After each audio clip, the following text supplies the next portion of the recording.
Sometimes creating an ad campaign can feel like you're talking on mute.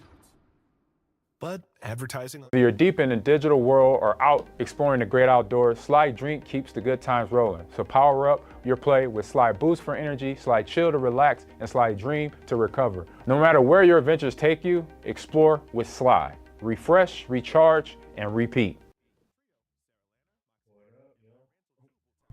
What up? Chat? Who's in the chat? I know I saw your Goofy on here. And NILTV. Actually, I'm on Green TV. What's up, you Goofy? And I think it was Yodel. What's good with y'all? What's going on? Goofy, Random Heroes, OG John 67, Enlightened 10D, and Atomic Bomb. What's cracking? Let me get into. Oh, somebody's already in there waiting on me. Yeah, Akido and my man Atomic. They already in the chat. They know the routine. Let's get this thing set up. What's good, gentlemen? Not Writing much. ambassador paragraph. You writing Happy one? Throwdown Thursday. No, I just sent it now. I goofed on the first one. Oh, gotcha. Yeah, so I gotta wait. I gotta upload my Tekken. I should have went Street Fighter because we did Street Fighter last week. It just hit me, but I'm like, all right, I'm already committed to NILTV. So I got them both. Both installed. Tekken. Street Tekken. Fighter was confusing to play together though. Tekken's much easier to get a group together. We're getting it down though. The more we play it, like I'll flip back to next Thursday. That's if I'm in town. No, I'll be flying out of town, going to Arizona for a Sly event. It's gonna be fun. Word. Yep.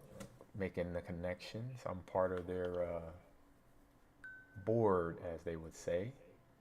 So I got some stocks and shares included. So they go big and I get a little cut, which is awesome. Let me change my screen here so you can see me. Like as far as like a universe and the game itself, I've always liked Street Fighter over Tekken, but Tekken's definitely easier to get a group together and like actually understand how to set up a room to fight each other. Yeah, it's not rocket science. The communication wise, they make it seem like it. What am I watching right now? I'm watching on Twitch. Have you heard Show Speed? He's like a sport influencer. Like he races everybody to say he beat them. So he has a soccer league playing right now. Him and it's another influencer. Obviously, they got big money to be coming up with a league. They doing what Ice Cube did with the big three, the 3-on-3 basketball. Now this looks like 1, 2, 3, 4, 5-on-5 soccer. So that's what the thing is. What you doing, Akido? You doing all that typing over there? What you doing? Messing up 3 paragraphs and sending 3 different emails because I'm tired. Oh man, you've been grinding today. You had a fun day at Lambeau Field. I saw that. That was fun. It's big. Yeah, it's big. It's that picture bringing back memories, Amon. Oh yeah, that was the field that sometimes got treated better than the players, and that's just facts. Let me see, do I have anything over here for that? Nope. So yeah. Let me see if there's anything over here for that NILTV. So I've been having a full day. Cut the grass. Got ready for the weekend because I'm headed up to Austin to run a 10K with one of my nieces, which is actually 6.5 miles. So it's not as long as you think it is. So we're going to walk and jog that thing. Something like that. NILTV oh yeah, now did I forget the esports? And the NILTV command chat is it NILTV Esports socials? Akido? Did you put that in there? For what? NILTV socials. Is it socials for like throw it in the chat basically? Let me go ahead and knock on you for. Oh, you're streaming together already. Okay. Yes, sir. Dope. No, it's just Already did. NILTV. Oh, I don't remember what it was. You have Cameo. No. Cameo's not on that. Because we don't have these set up on NILTV. It's on yours. Yeah, no, I know. I was just seeing that, but the NILTV, like Discord and all that set up, isn't it? No, it's socials NILTV. Socials first. Gotcha. Yeah, socials NILTV on yours. I'm like, I don't even know. We need to set that up on NILTV. Yeah, we can go on there one day. Yours is just socials, and then it's socials with an S NILTV. I got it in.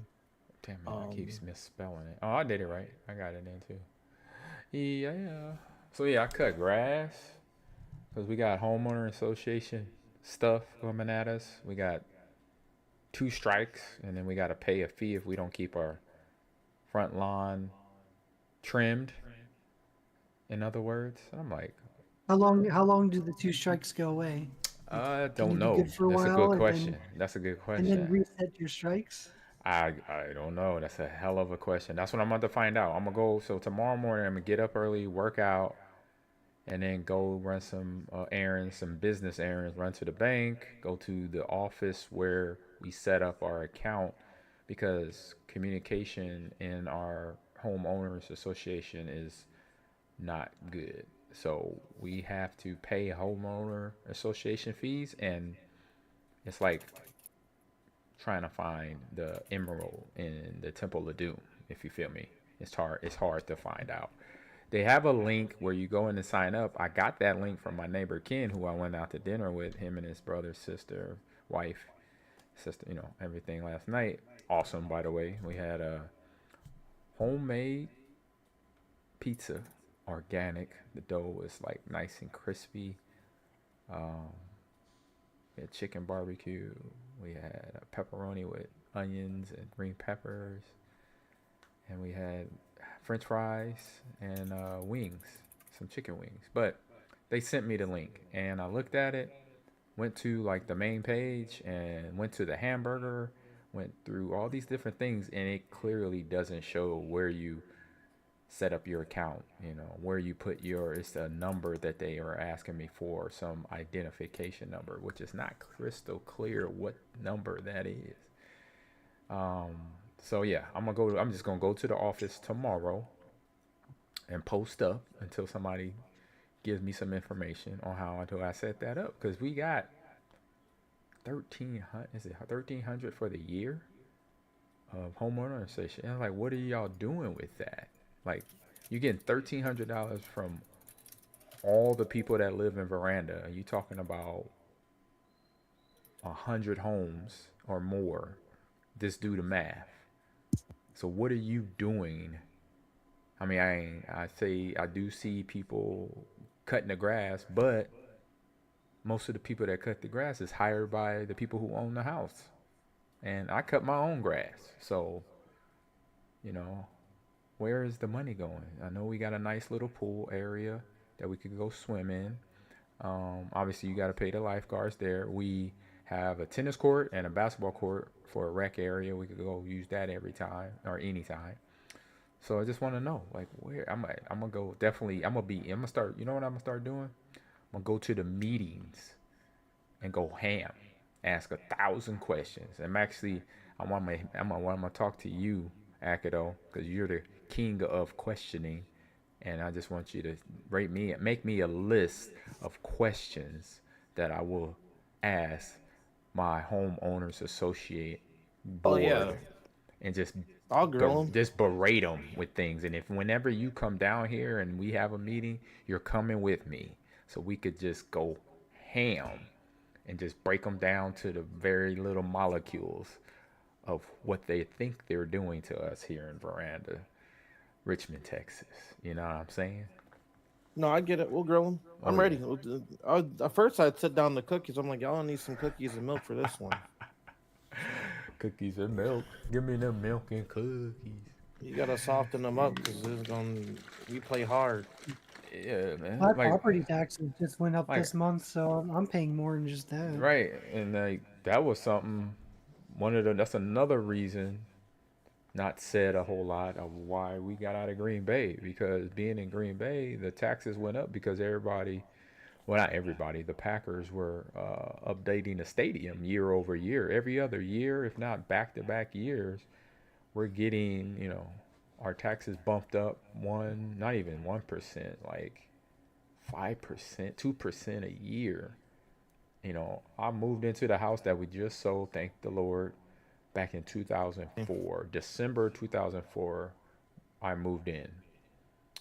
And from that year to 2024 or 23, when we moved officially out, but the house was still on the market, and then to now, 2026, the taxes on that house it started at roughly 18,000, and now is up to 24, almost 25,000. It's crazy. I was like, what? And it's all because of Lambo and some other things in the area, but mostly Lambo. I won't put it all on the Packers organization, but I would say a lot of it has to do with that, which is crazy. And so yeah, that was another reason. Beyond the weather, I'll say that was the other thing for me, was the weather. I'm out. I'm ready. So either way, like at Lakeland coaching, my plan was to eventually, like, I was going to get, before Nebraska came and asked me to take over their program, if they never came, I would have stayed at least 2-3 years at Lakeland, or 5 years, and then just say, hey, I'm going to warmer weather,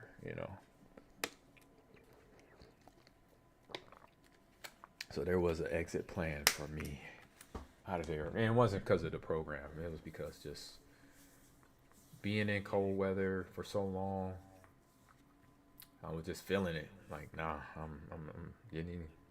I look at the sky and no sun. A lot of days of that was like, oh no, guys, time to go.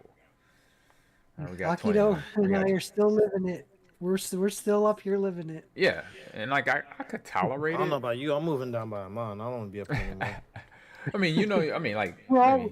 Seriously, you could tolerate it, but if you have a choice, you have an option, and you have an exit plan ready to go, then hey, might as well execute it and see how it goes. It was a little rough because we had to wait the 3 years. Lesson learned. So if you're planning to move, Akido, sell the house completely first before you try to jump out. Man, what house? Oh, well, that's right. You're in an apartment. So there you go. I'm out. All right, you're out. Yeah, we out.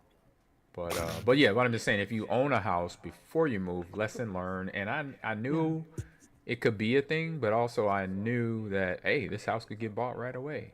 And our smaller house that we had next door did. It sold in 6 months to the person who bought the bigger house 2 years later, which is kind of I'm a little bugged by that, because he could have negotiated with me. I was always saying to every time my realtor came up telling me that, oh, we got a new person coming through, or even the guy who bought the smaller house was interested in doing this, and I'm like, let's talk shop.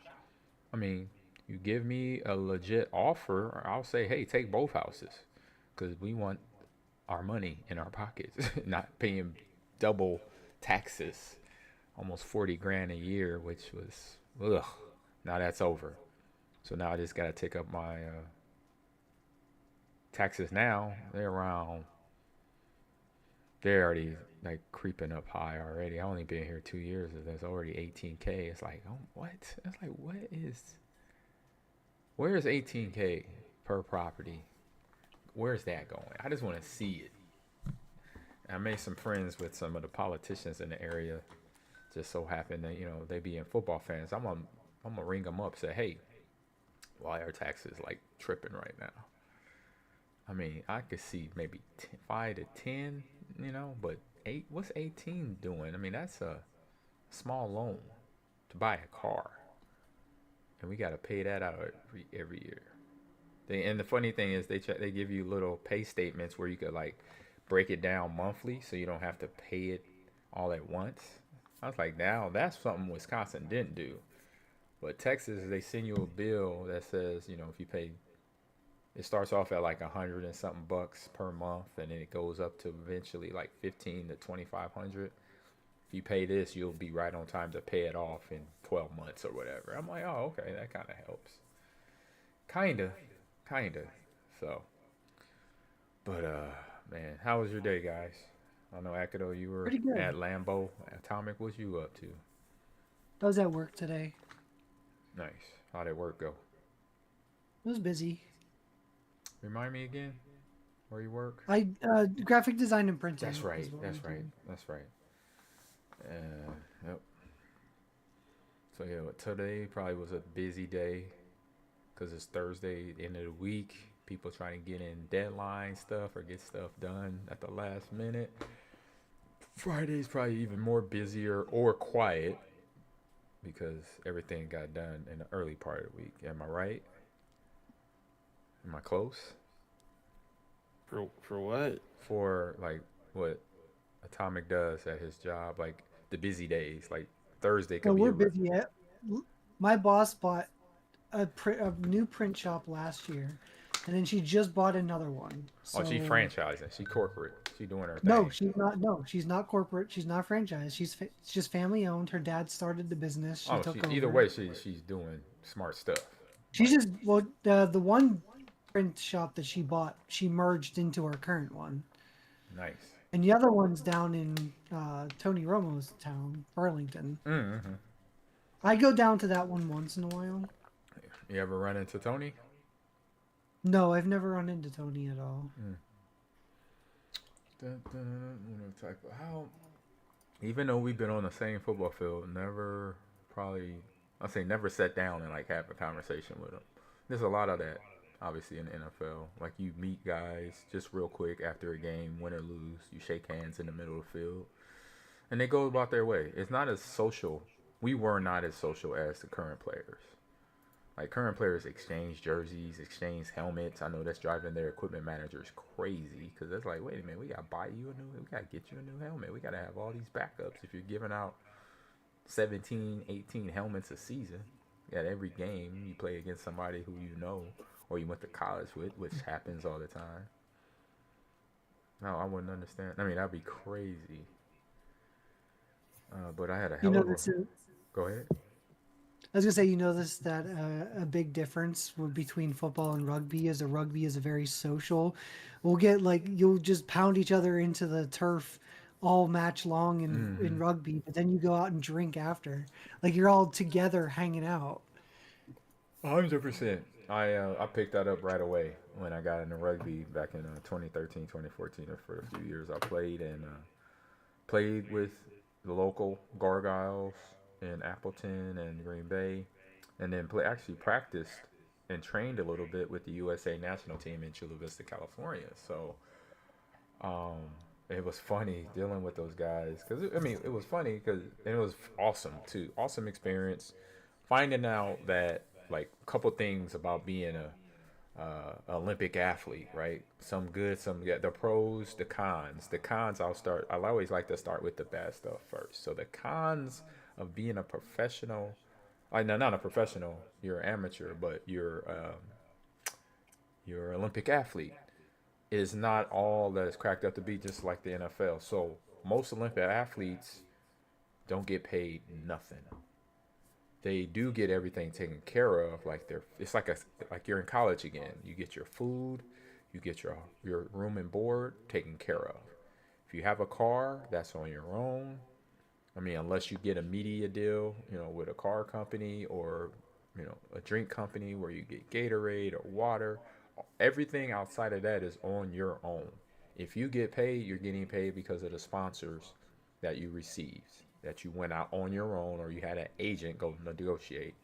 I kind of knew this, but what solidified it was when I met Janae, who is a hammer thrower. And she's native. I can't remember her tribe, but she is native. She trains down at IMG Academy in Florida, and she's been down there her whole career of doing hammer throws. And so I met her at the flag football game in San Francisco, flag football game / camp with the Native Youth Foundation. So we got talking. The whole group went to dinner after the game and the camp, and I was just hitting her up with questions about being an Olympic athlete, this, that, and the other. And she said, "No, I'm out here hustling, not just working out. I'm talking to sponsors myself.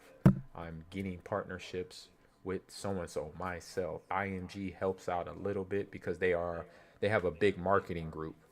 And so if you're a high school athlete, you get the opportunity to go to IMG Academy.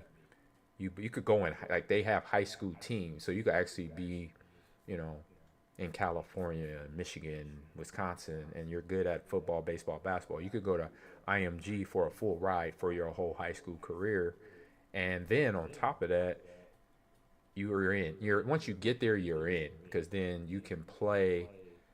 You know, you get drafted to your sport, or you sign up as an athlete to tennis, football, track, whatever. At least you'll have IMG in your back pocket that can help negotiate and market yourself as an athlete. So they'll help you that way by being there, graduating out, and then going to a university. So like for athletes like football, baseball, basketball, they go to IMG for high school, and then they get shipped off to whatever scholarship college they earn.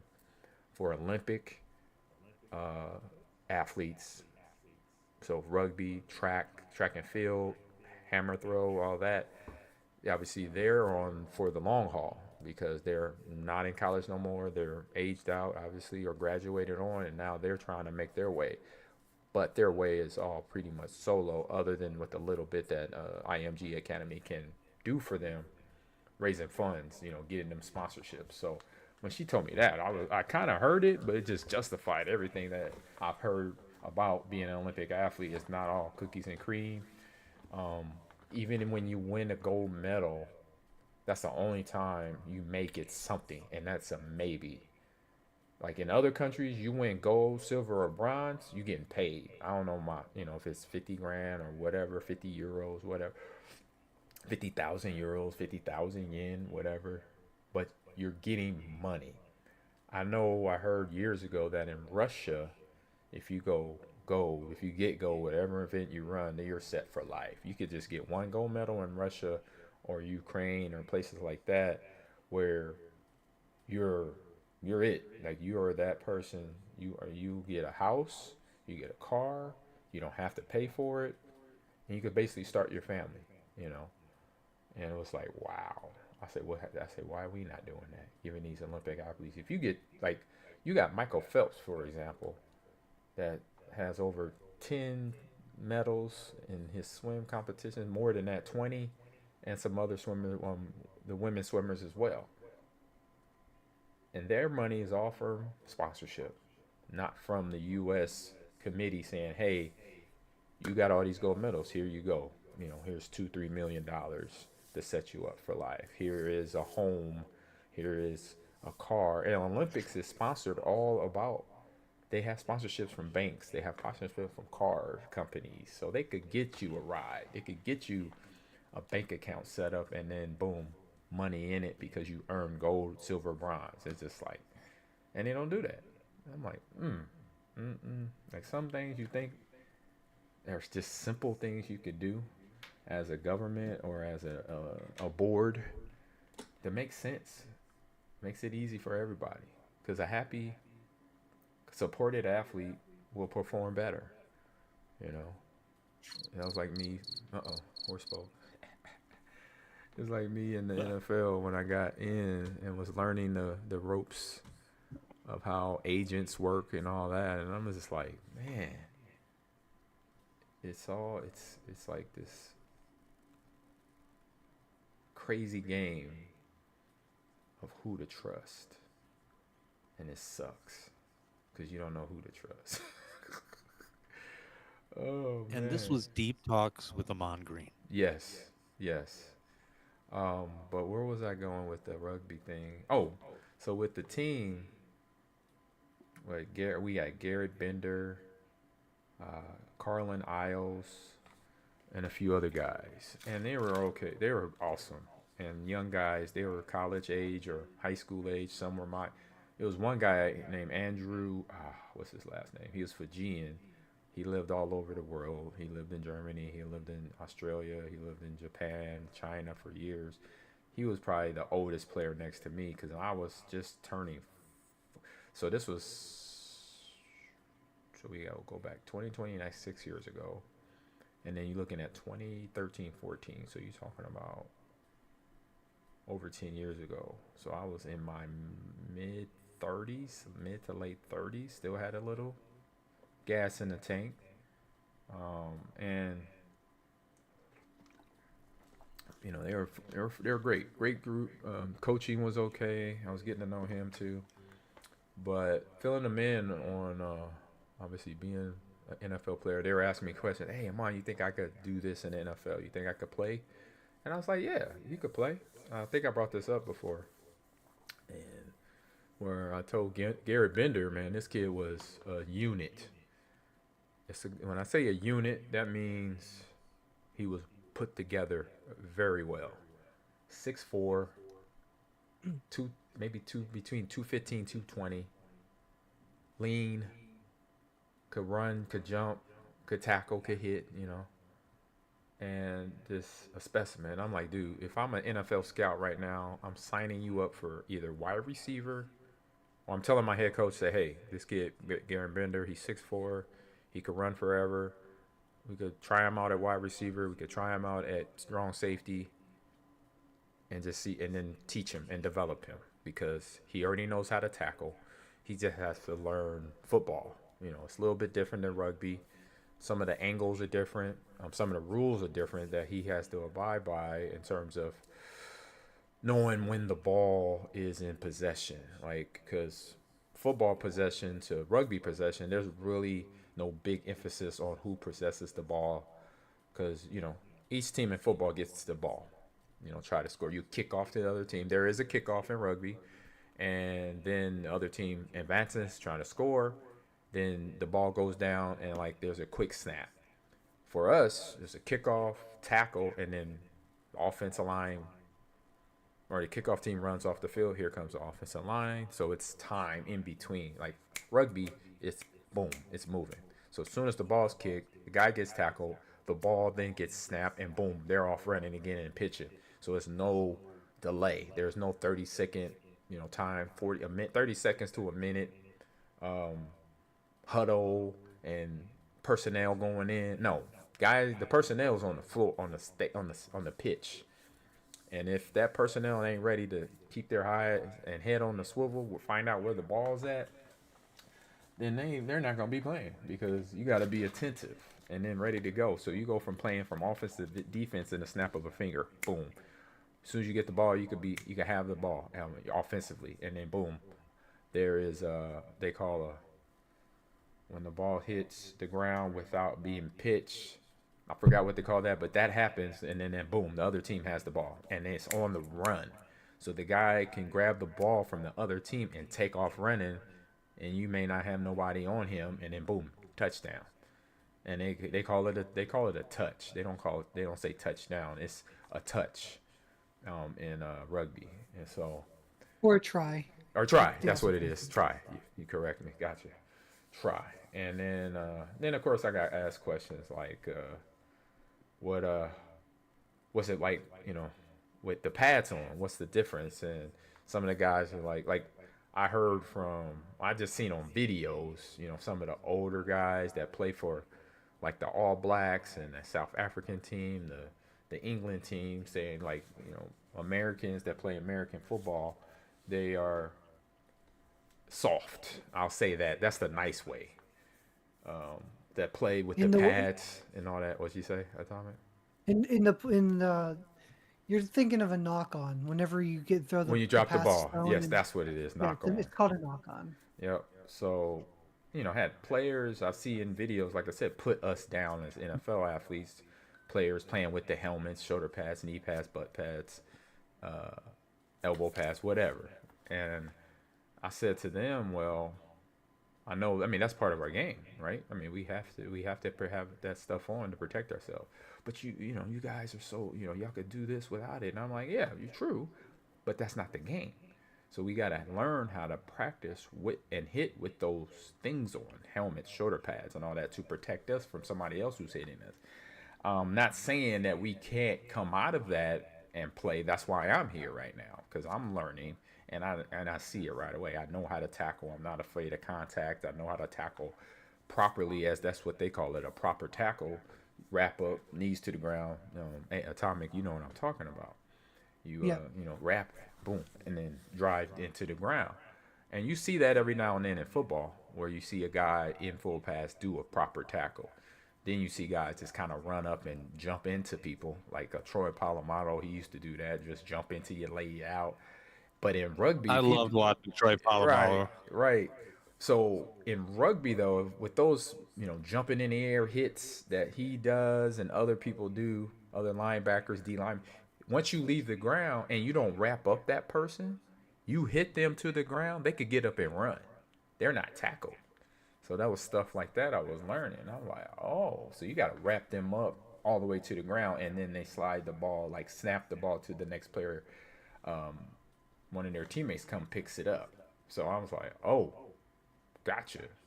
I said, that's a slight difference, because basically if you don't tackle him and bring him to the ground, you could hit him to the ground. You think you all, big and bad, like, oh yeah, I just laid you out. Shoot, he could get up and pitch the ball and be out, be like deuces, touchdown, or try. Boop. So I learned that. The other thing in rugby too is you can't block for each other. There's no offensive lineman or anyone blocking for you, so you are getting around everyone with no blocking, and you have to utilize, like you do in basketball, tossing the ball to the next person and passing back and forth and creating plays and going around. And that's what I was just about to say. Yep. So it's football and screens. So because you can't really physically go put your hands up and block like this, or put your hands on body and gain control of them in their chest area to try to drive them down to the ground. You cannot do that in rugby. But the good players know how to juke the hell out of people with the ball pitching, or with their legs. Change of direction is amazing. Or screen, kind of like basketball screenplays. Just, all right, you running the ball this way, I'm going to make sure I go in front of the guy who's trying to tackle you. That might slow him down. As long as I don't put my hands on him or he doesn't touch me, it's fair. But if you screen him, you could give that little bit of hesitation for your teammate to fly by and, boom, get the ball into the end zone for the try. So it was just interesting learning all that. And what else? Just laughing. I told the guys that, some of the guys, like one of the guys on the team said, well, yeah, you guys are soft. You playing these shoulder pads. And I was like, well, let me tell you this. You come to a training camp, an NFL training camp, and you put on the pads. You'll find out real quick how soft we are. Because we know how to hit in the pads, just like y'all know how to hit in a T-shirt and shorts. So just, you wanna find out? Be my guest. I mean, I know rugby players are big and stocky, but some of our NFL athletes are monsters. Are units. Monsters. Yes. Like Terrell Suggs, I would not want to meet that dude in a dark hallway. Like, no, never in a million years. As I say, you don't want that smoke. You do not want that smoke. Another guy. Oh my God, it was a guy played for the Detroit Lions. Oh, Alonzo Spellman played at Ohio State. This dude was like a maniac. That's putting it nicely on the football field. And when I say he had features of him that was like who gave birth to you? Like, bro, you probably split them in half. Like, God damn. What you come out? You a 20-pound baby or something? This dude was huge. Monster child. Monster dude. And he played at Ohio State. So, amazing coaching and athlete. And they have a fantastic weightlifting program, conditioning program. So, I remember one time, Brett, we're playing against Detroit. We're having a good game. And I break out on a run. And I see Brett in front of me. He liked to get in front of us to block, and he was that dude. He was a gamer. He would play, and so he got in front of me and he cut blocked Alonzo Spellman, and I'm like, and defensive players Absolutely. hate getting cut blocked, because most of the time, if you do it right, which I've done a lot and I perfected it, when you hit through the hip of the defensive person you're hitting, physics just happens where you'll get hit in the hip or lower, like the thigh area, and their face hits the turf first. It doesn't on film for you as a blocker, it's great, but for them, they are pissed off. I've done it to so many Pro Bowler defensive ends where they're coming high, and I just hit them dead in the hips, and their helmet hits the ground. I remember I hit this dude from Jacksonville one time. I flipped him. It was beautiful. And so That's awesome. Brett did that to Alonzo and knocked his helmet off and everything. And then Alonzo went hunting. So the play's over. Whistle's blown. I'm running back to the huddle, and I see Alonzo like eyeballing people. He's like, hi. He's like looking at me like this, like crazy, like he's flinching in the eye and stuff. And I'm like, who the hell he looking for? And I get back to the huddle, and Brett's laughing. He said, hey, AG, you see that block I got for you? I said, yeah, I saw that, but was it Alonzo? He said, yeah, that's why you look like you look. I'm like, man, you better watch your back after the game. I'm like, he was on the field with, he was walking around without his helmet for like a good minute before his teammates was like, bro, Alonzo, get your helmet on back. He was gonna walk up to Brett without a helmet, which most people don't do that. When you think you're going to get into a fight, you put your helmet on, strap it on. He was going to walk up to him and be like, what's your problem? I was like, oh my goodness, this dude is about that life. Ew. Like, man, he's a problem. And so think about people who play with Aaron Hernandez. Yeah, unfortunately, man. You got CTE. Yeah. He had mental stuff that was blocking him. But they shouldn't have made that movie. Yeah. I mean, they I don't know if they even asked the family about that whole movie. I thought it was terrible. But a little bit of it. I mean, you kind of see, unfortunately, the downside. Which everything has a downside. Like being a banker, it's a downside. Being a pros teacher, and cons every profession, exactly. Or what you do. And our pros and cons in football and physical sports like us, like football, rugby, soccer, basketball, there's a downfall. If you don't take care of your body, if you don't tell people, like, I got stuff going on in my head, something in my head don't feel right. But it's hard for most athletes to share that information because what it was back then, and it's coming out of it now, where athletes but there was a stigma. Right. It was the stigma of, man, if you talk about your feelings or talk about how you feel, you weak. And I'm like, that's like backwards dumb, thinking. But Right. that's how it was in the 60s, the 50s, the 30s, 40s, and then now into the 80s and the 90s. It's still kind of there, but it's coming out of it because you hear athletes all the time talking more about how they feel now, even though, the older generation, they're like, what are you talking about? But you have to, so that's the good thing about that. It's some change coming. But yeah, for like a dude like Aaron Hernandez, he had been playing physical, just like I was playing physical since high school, and not knowing how to properly tackle.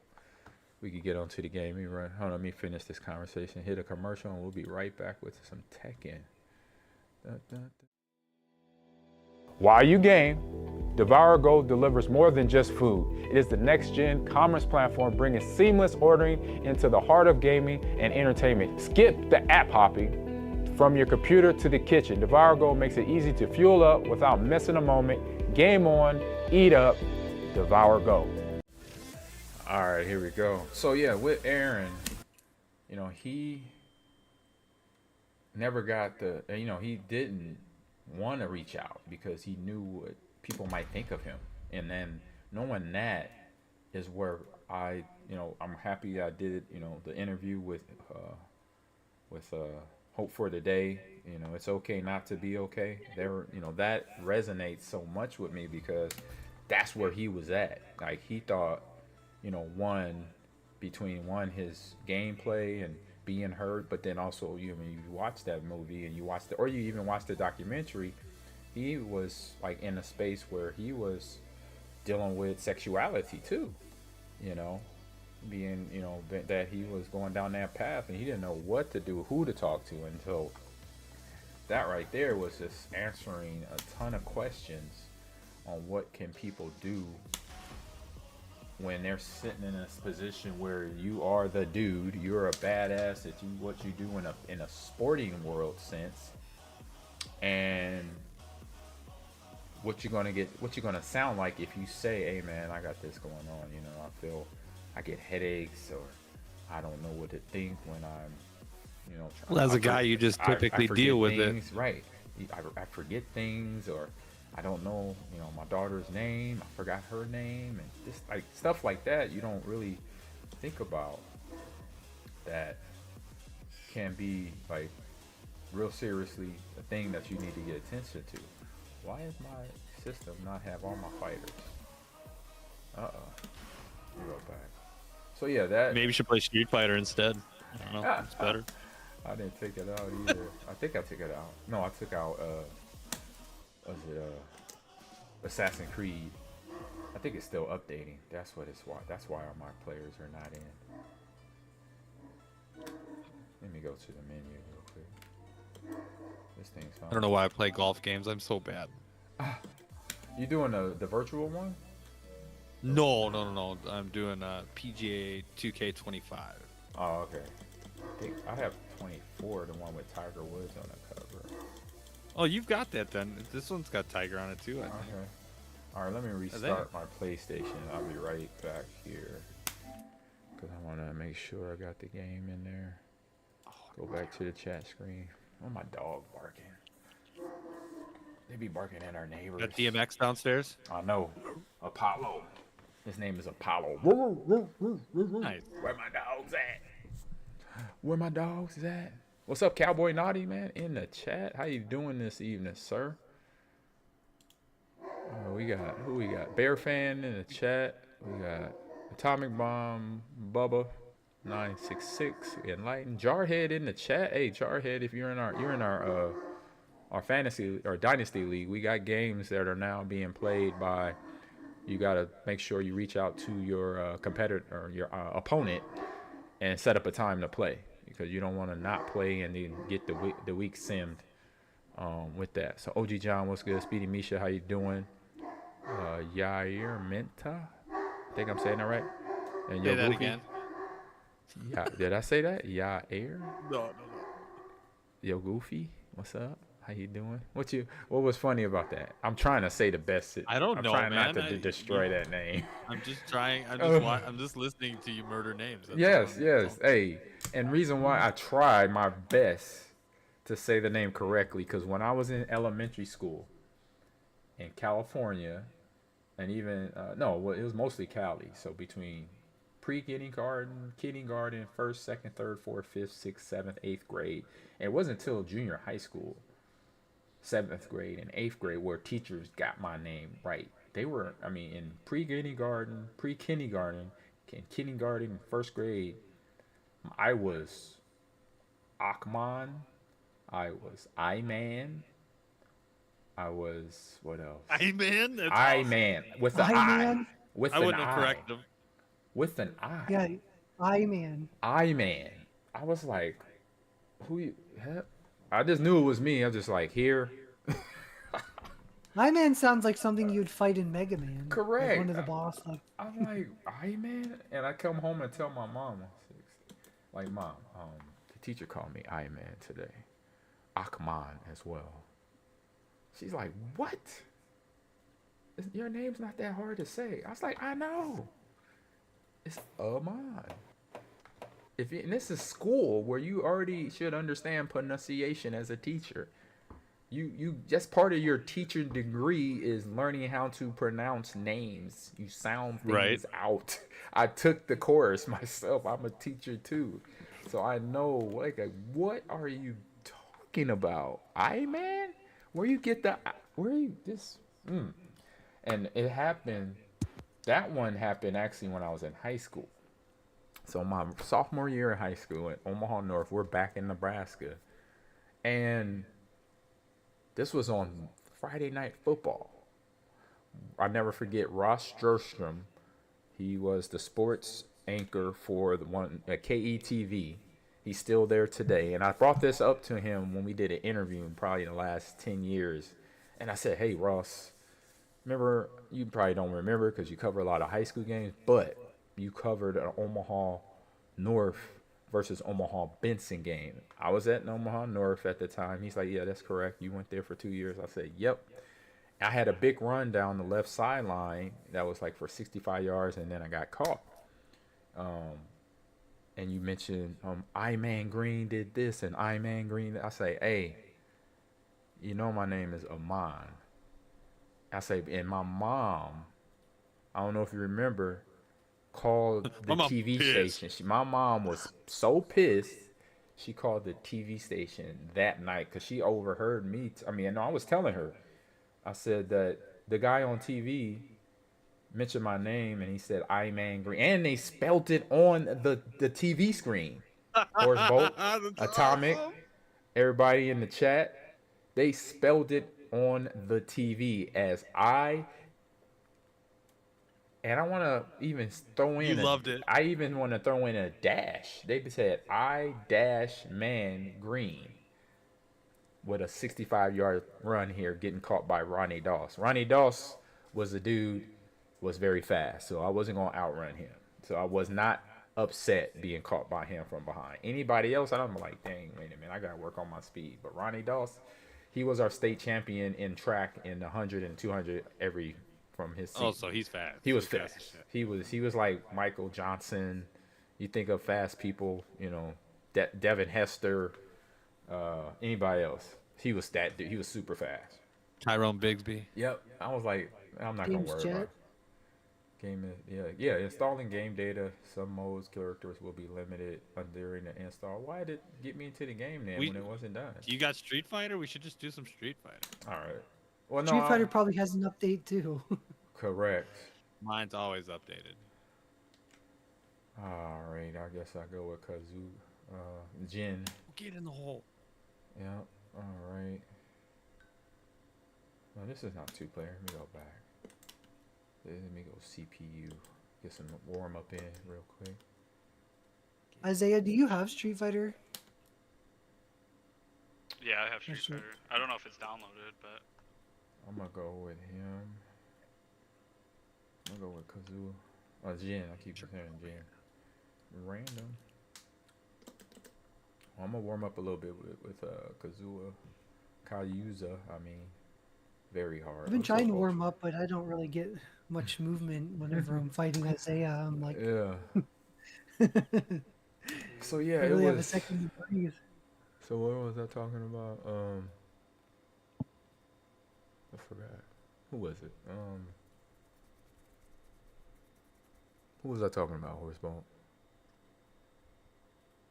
Talking about people who are fast. Yeah. So, my name. And so, yeah, my mom called the TV station and got in just let them know, hey, that's not my son's name. You better correct that. So yeah, it was a thing. Damn, he went. Oh, he's going ham on me.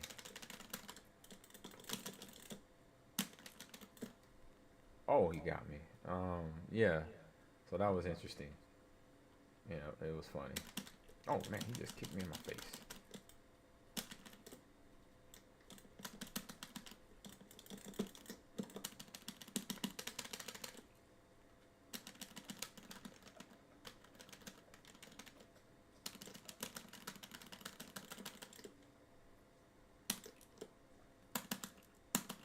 Atomic, did you buy Pokopia? No. No, he's not. He's not lame like you. Oh. I saw somebody on Discord that said A-Bomb was playing whatever. Apparently I am lame because everyone says the game's trash, but I don't believe them. There's some hiccups, but... You're a Pokemon guy, so nothing like that's gonna be trash. That's like me in Star Wars and people not liking Jar Jar Binks. Like, come off of that. I wouldn't expect a bunch of old geezers to not, understand. He was comic relief.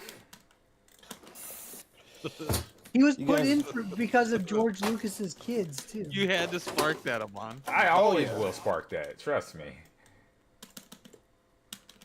Jar Jar Binks is a Sith Lord, so Jar Jar never bothered me.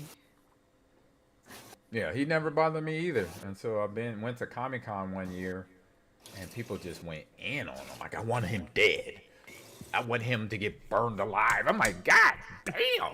I'm like, what did Jar Jar do to you? He was funny to me. Oh my Unnecessary goodness hate. gracious.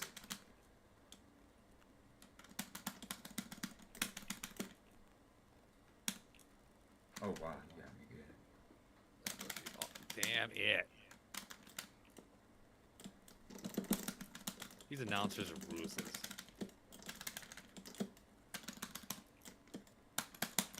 Oh man. I was gonna say, Horsebow, you might as well just start an esports career doing announcements for esports. Hey, find somebody to pick me up. I'll do it anytime. Hey, I got a league. talk. I got a couple leagues. They're all, one is a youth league that I'm gonna be doing this Saturday, by the way. If y'all watch go to my IG right now, you can see it's gonna be the Madden Youth Championship coming up this tomorrow. And it's all ages between 8 and 10 years old. So little guys and girls. Right on. Yeah. Got picked up by a group that I've been working with all year. Actually, for a couple years. Hey, man. Like Akito said, I'd do it. Yeah. Sign me up. Yeah, so listen, this is the first of many to come. And they have a local guy who I know very good. He's gonna be like the Joe Buck, and me and the other athlete is gonna be like, you know, the players, Troy Aikman, Brock Hewitt, Yeah. whoever. So it's we start at noon, my time, our time. No. I think we're over. And where are you gonna be? Are you gonna? I'll be are at you gonna home. be on? I'll be here. So I'm gonna be streaming from my channel. They're gonna let me stream from my channel and commentate, do my color, my play-by-play color. Yeah, right on, right on. So I could definitely Horsebow, join in as your co-host for that. in the next one. So yeah, because it's gonna be many others. This is not it. This is gonna be one, stuff they want to get going. Yeah. No, I'll definitely pay attention. Now that I come in know. and watch. It'll be on my stream. Okay. Yeah, it'll be. So I'm gonna be streaming from my channel, Amon Green TV, and then.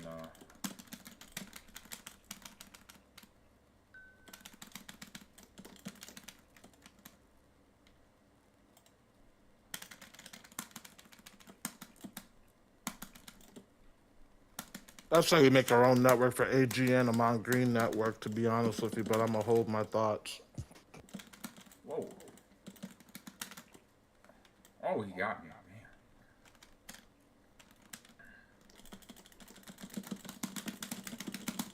You really didn't hold your thought though. I don't care. I'm drinking this Yoo-Hoo's. I'm drinking Artie's milk. Oh, don't drink the Whatever kid's this milk. this is.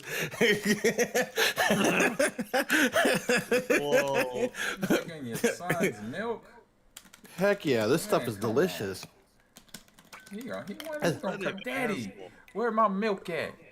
What you gonna I'll be say? like, son, beat me in Mario Kart. We can talk. While I that's sip off just this wrong. milk. You gonna make him earn it like that when you already snatched it from him? Yeah. A little trauma does the kid good. Here.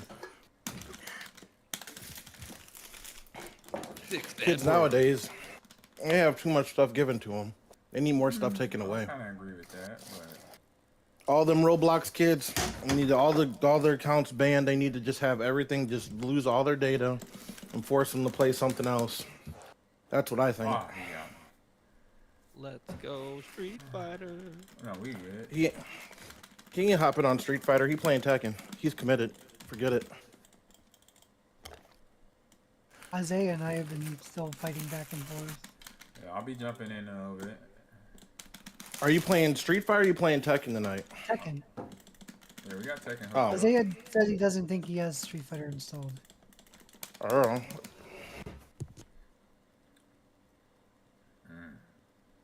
I got a fighter. I got Jin. Let me know. I'm downstairs ransacking the kitchen. Tekken's up on my PlayStation. At 8 o'clock, we can get the matches going. Let's see a little bit warm up here. I gotta let Ludio know we have that other thing planned out. Yeah, we gotta talk about that after the stream. So we'll be done at 9:30. I'll say 9:30. Who am I gonna roll with now? Well, I like Victor. Let's try Victor out. You better not pick Victor. I know I got food in my mouth. You leave Victor alone. It's the only guys I got right now. I only have like 6 characters on my screen. So Victor's one, Jin, Yakuza, what's the tiger dude? King? King. That's who I'm about to fight right now. It's King with Victor. Oh, here we go. Victor's real name is Colonel Sanders. All right. You know, there's a dating sim Colonel on Steam Sanders? that's free with Colonel Sanders. The game is called I Love You, Colonel Sanders. Is it? Yeah. Oh, and if you like games like Stardew Valley, Graveyard Keeper is free right now, both on Xbox and Steam. Ooh, Victor. Did you know KFC had a gaming console? Yeah, they made one. Xbox made one. KFC was like a gaming PC that had, you could put your chicken in it. You could what? Yeah, you could put your chicken in it. It had a warmer for your chicken. Yeah. Go look it up. Yeah, Nintendo or Xbox did that.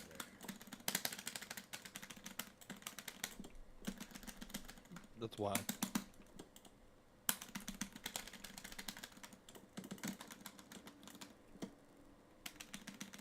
I mean, who are they appealing to that? Like fat people? You don't want me to answer that question on stream.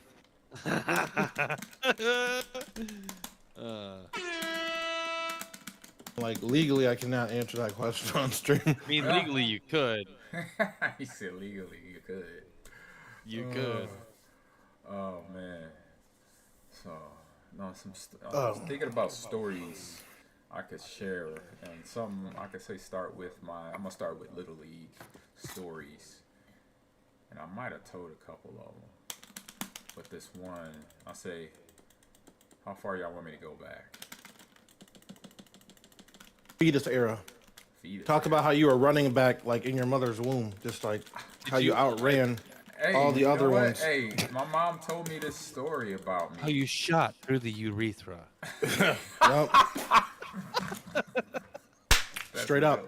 I was good drinking one. there. I almost choked to death. Oh my That's god. too bad. I took a drink when you said was, oh god, that was too funny. I was told the line. My bad, guys. My bad. And so my mom, she said that one day, like when it was either before she was pregnant with me, right before she got pregnant with me, she was in a car on this one street in Omaha, riding back to the house, and she saw a person with no t-shirt on in jeans jogging next to the truck or the car they were in. And she was like, and one day when I was a teenager, I came in, I was in the house, and I was walking around the house with no t-shirt, just my jeans, as she saw that day when she was like in her 30s or something, right before I was born. And she's like almost freaked out, like she almost passed out. She's like, I'm like, what's wrong, Mom? She's like, I saw you before you were born. I'm like, huh? She's like, what you got on right now, I saw you running next to our vehicle when we were going home one day, and this was like 2-3 years before you were born. I'm like, really?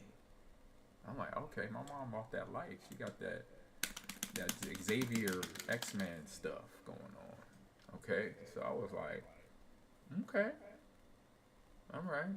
So that's story 1. Story 2, King just whipped my ass, by the way. Actually, I have to get back to game. What I'm doing here. Sorry about that. But yeah, she told me that. So story number 2. So now I'm out of the fetus, and I'm running and gunning. Oh God, I've got so many crazy stories. So when I was a baby, my mom and my brothers and sisters would travel between Cali and Nebraska a lot. My mom wasn't a big fan of being in Nebraska. I don't know why. If it was the weather or just life living there. And I think it was just living there, you know, back then in the 60s and the 70s. And I know other things were going on, but I will not bring that up because that's her personal business. But moving back and forth, I think one of the trips from Omaha to Los Angeles, we had to do you know, we're stopping in different cities. You know, it's great. It's Greyhound, which is still around today. Oh my God! And we stopped at a Greyhound station in Arizona, and my mom noticed that I was not feeling good. You know, I was acting weird, and I was a little sick, basically. And so she took me to, she just had a good feeling and took me to the emergency at the hospital, local hospital there in Phoenix, Arizona. We don't know where exactly in Phoenix we were, but we were somewhere close to a hospital. And so got me there, and the doctor was like, ma'am, what kind of got you to bring your son in, your baby in? Well, he was acting weird. He wasn't, you know, feeling good. You could tell he was suffering from something. She's like, you're right. He was dehydrated. He was to the point that if you didn't bring him in, he might have died, basically. And so I got my IVs. I got everything I needed to get, and I was back to normal. But I say, interesting thing about it. Now my brothers, my older brothers, were, you know, high school age, and they were, you know, happy that I was okay, but then also was like, oh man, our little brother's, he's yoked, because whatever the virus that ate away all my baby fat. So I was like this little muscle-bound little 2-year-old running around our apartment once we got to LA. It's like, man, our little brother's yoked. I was like, well, you remember I almost died too, so.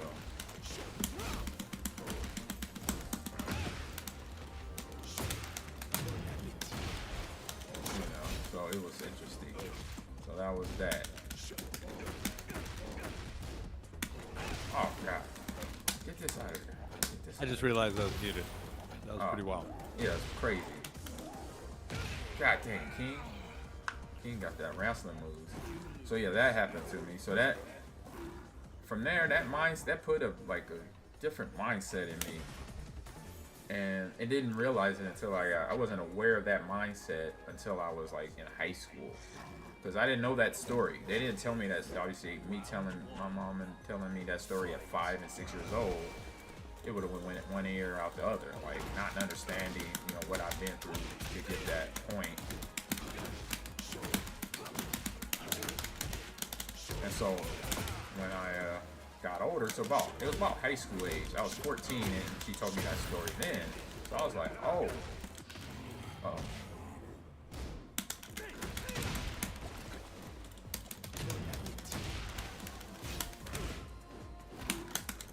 And so I was like, really? And so like, wait a minute. Okay, this makes sense. It was actually a little bit later. I was like 18 where I figured this out, that I went through that.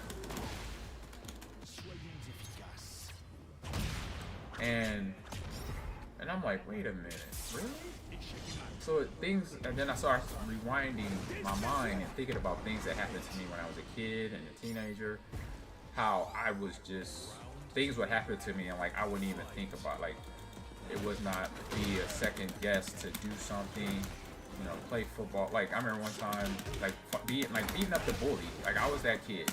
I would beat up the school bully and was not even think twice about it. But I was the smallest kid in the school doing all this damage, you know, fighting kids and playing football against 14 and 15-year-olds and stuff like that.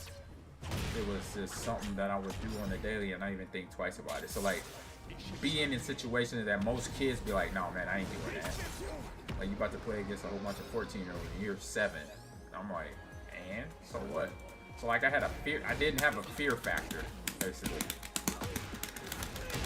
You know, I figured that part out. I was like, I don't have a fear factor. You know, I didn't have the Joe Rogan effect, huh? Yeah, I don't have that. And it was just interesting. I was like, oh.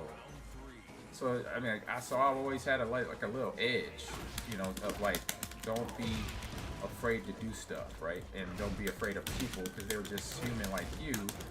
And so now, fast forward, that we moved back to Nebraska, and you know, I'm playing on this little league team. Like I played little league football in California. Let me set the stage up real quick. So I had little league football in LA, you know, baseball, basketball too, and playing out there was like playing in, you know, Texas, Florida, California, all that. Everybody was good. It was not hard to find a team of good players that they're gonna be some dudes on that team. Eventually, they're gonna be NFL players one day, and so or NBA or baseball players. And some of the guys I played with, along with myself, played in the NBA, played in Major League Baseball, went to the Olympics, stuff like that. So I'm, you know, it's just like, wow, when I follow up with him, I'm like, this is cool. You know, I know that kid. His name is Toby. He played with me at this park in LA. So now you got that in your brain. So I was around all these really good athletes, basically. You know, and so come to Nebraska, and my first season there, I played Little League ball one more time. I didn't do what was it? High school football. I was a freshman. I thought about it, and then my brother, you'll like this one, guys, or Atomic, pass it over. My brother, one of my older brothers, took me to the high school all-star game, and I saw some of the, you know, future Nebraska players playing, and I'm like, wait a minute, who's this over here? I looked at the program, number 10, Tony Veland, quarterback, 6'1", 210. I'm like, what? He's a quarterback and he's 210 pounds. I was 155 soaking wet at this time. You know, maybe 160, freshman. I mean, I was tough, but a little wiry. But I knew my limits. And I'm like, is that a high school player? My bro said, yeah, he's an all-state quarterback. Yeah, his team, he did that, and, you know, they went to state. They almost won. Stuff like that. So I was like, oh.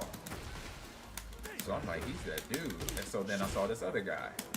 And I looked at him. He was an offensive lineman. He had number 76. And he was like 6'5", 315. I'm like, God damn.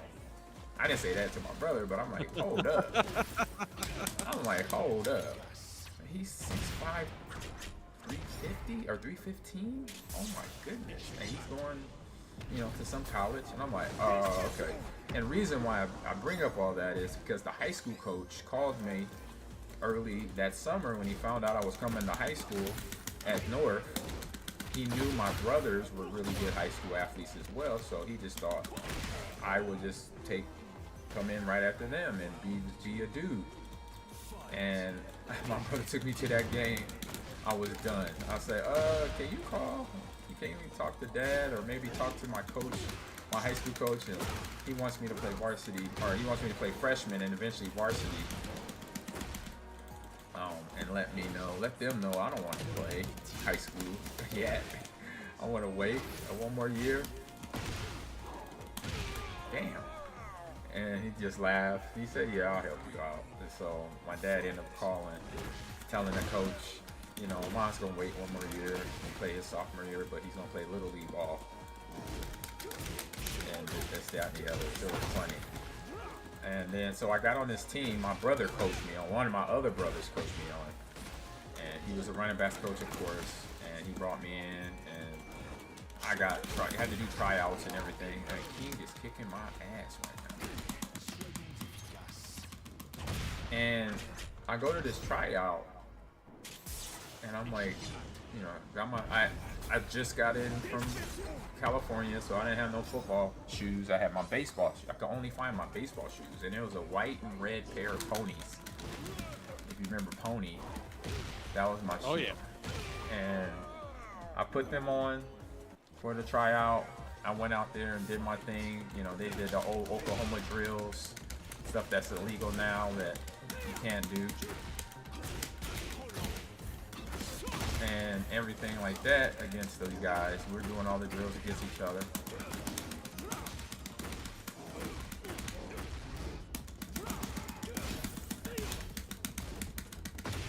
And stuff like that, so. And I'm doing these drills and I'm telling my brother, like, is it just me or these dudes slower or something? He's like, no, you just been in an area, you've been in California for 10 years where you got used to being one speed only. Everybody was fast. Everybody was good, you know, around you. So that's just you, because I was just hitting people, tackling hard, winning the drill, whatever. And I said, bro, man, these guys seem like they're in molasses. Like, it doesn't even make sense. But he said, no, you just been out around other good athletes, so now you're around somebody that, you know, that actually, you know, even though they're pretty good for here, but you grew up in a different area. And so you are adjusting to that. So, though he's like, but don't go to their speed. You stay doing the fast stuff. You know, I was like, oh, okay. And so I got on the team, made the roster, and then eventually during training camp, at the end of training camp, I got voted as one of the team captains. So I was one of 4 team captains, which was pretty cool. You know, first time I was a team captain. I mean, California I never was. I think it was once. I was once, actually twice on a team. I was a team captain, so first time.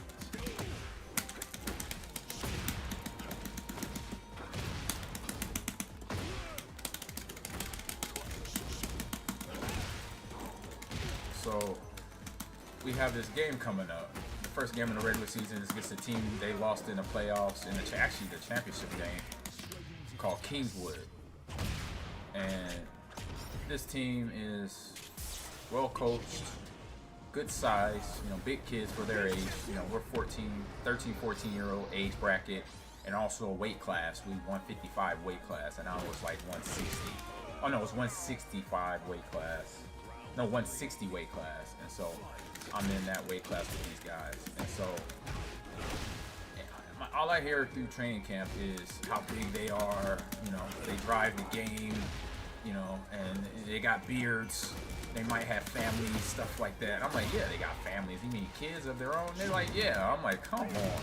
I'm like, these are 13, 14-year-olds. That's it. You can't be doing all that, being that. It's Little League. We're still Little League here. We're the Boys and Girls Club. We're the North Omaha Boys Club Bears. Oh, what is going on? And so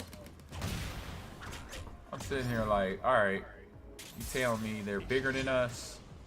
They got beards. They drive to the game, which they can't be driving because they're not 16 years old yet. So they're 13. This is a 13, 14-year-old age bracket. And then we have a whip class. We got a weight class on top of that. So you telling me, I say, look, either way, you know what? They put their clothes back, you know, one leg at a time, just like us. They put their pants on just one leg at a time. And so that's my mindset. Like, we got to play these dudes either way. We'll find out on the football field how good they are. I can't go off of what happened to y'all last year. I wasn't here. But I'm not going to let that get in my head about coming in and maybe losing to this team. Just because what happened last year. I said, so I'm not afraid of them, but I respect them. I'm going to make sure I get myself ready to play. This, that, and the other. Game gets played. We lose to these dudes in double overtime by a point. 15 to 16, something like that. Crazy. And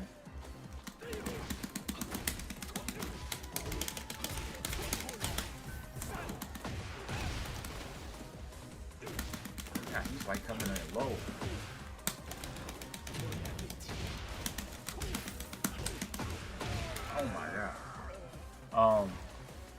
So we lose to these dudes in double overtime by 1 point. And so, ending the game, you know how we huddle up, talk to our team and stuff. The coaches talk to us, tell us, you know, when practice next. And hey, y'all, we had a good game. You know, we had them on the ropes, this, that, and the other. Coach talk. Our coach got done talking, and I go, Coach, I raise my hand. Hey, Coach, can I say something? I'm 14. Okay. Hold on, let me pause this. I'm 14 years old. Hold up. King, this is cheating. Can't pause this damn thing. Nope. Where the hell did I pause this game at? He is whipping my ass too. I can't even get off the ground. Anyway.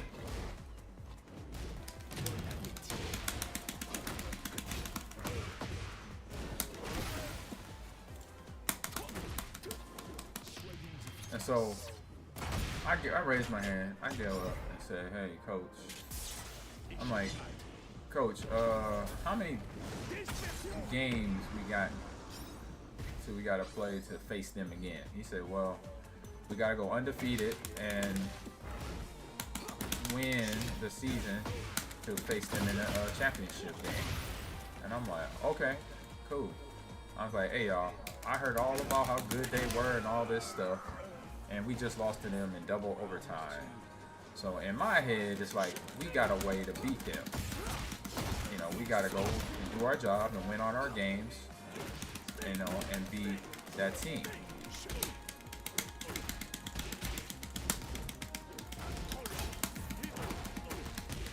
And so, I don't know about y'all, but let's ride. I basically like Jerry Maguire. Hey, who's coming with me? You know. Like, who is coming with me on this ride?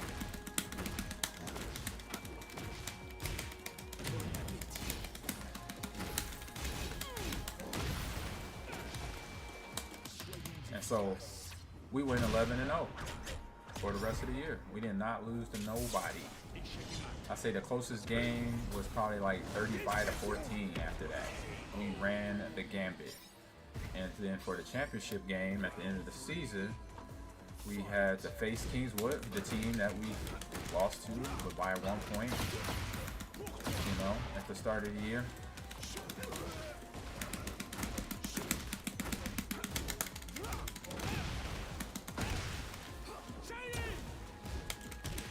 So, we go to that field, it's cold as hell, it's a week before Thanksgiving, and it's freezing out. How cold are we talking?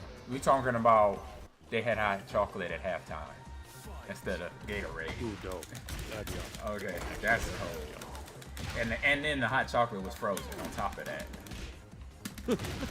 You know, so I was like, oh, I'm not getting. I want some Gatorade. I was that kid, but we didn't have it, so we had to deal with it.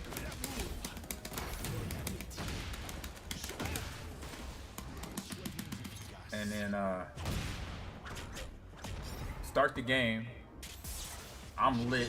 I'm pissed. Everything's going on. Like, I'm so locked in that I don't care what is going to happen on this field today. But I know one thing: we're not losing this game. And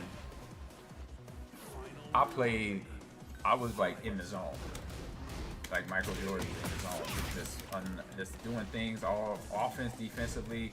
I was a linebacker on defense, running back on offense. So when I got the ball, I was pretty much doing everything: scoring touchdowns, converting first downs. Defense, I was sacking the quarterback, tackle for loss with the running back. You know, getting past. I mean, I couldn't get blocked. And so at the end of the game, the coach from the other team comes up to me. So we beat this team.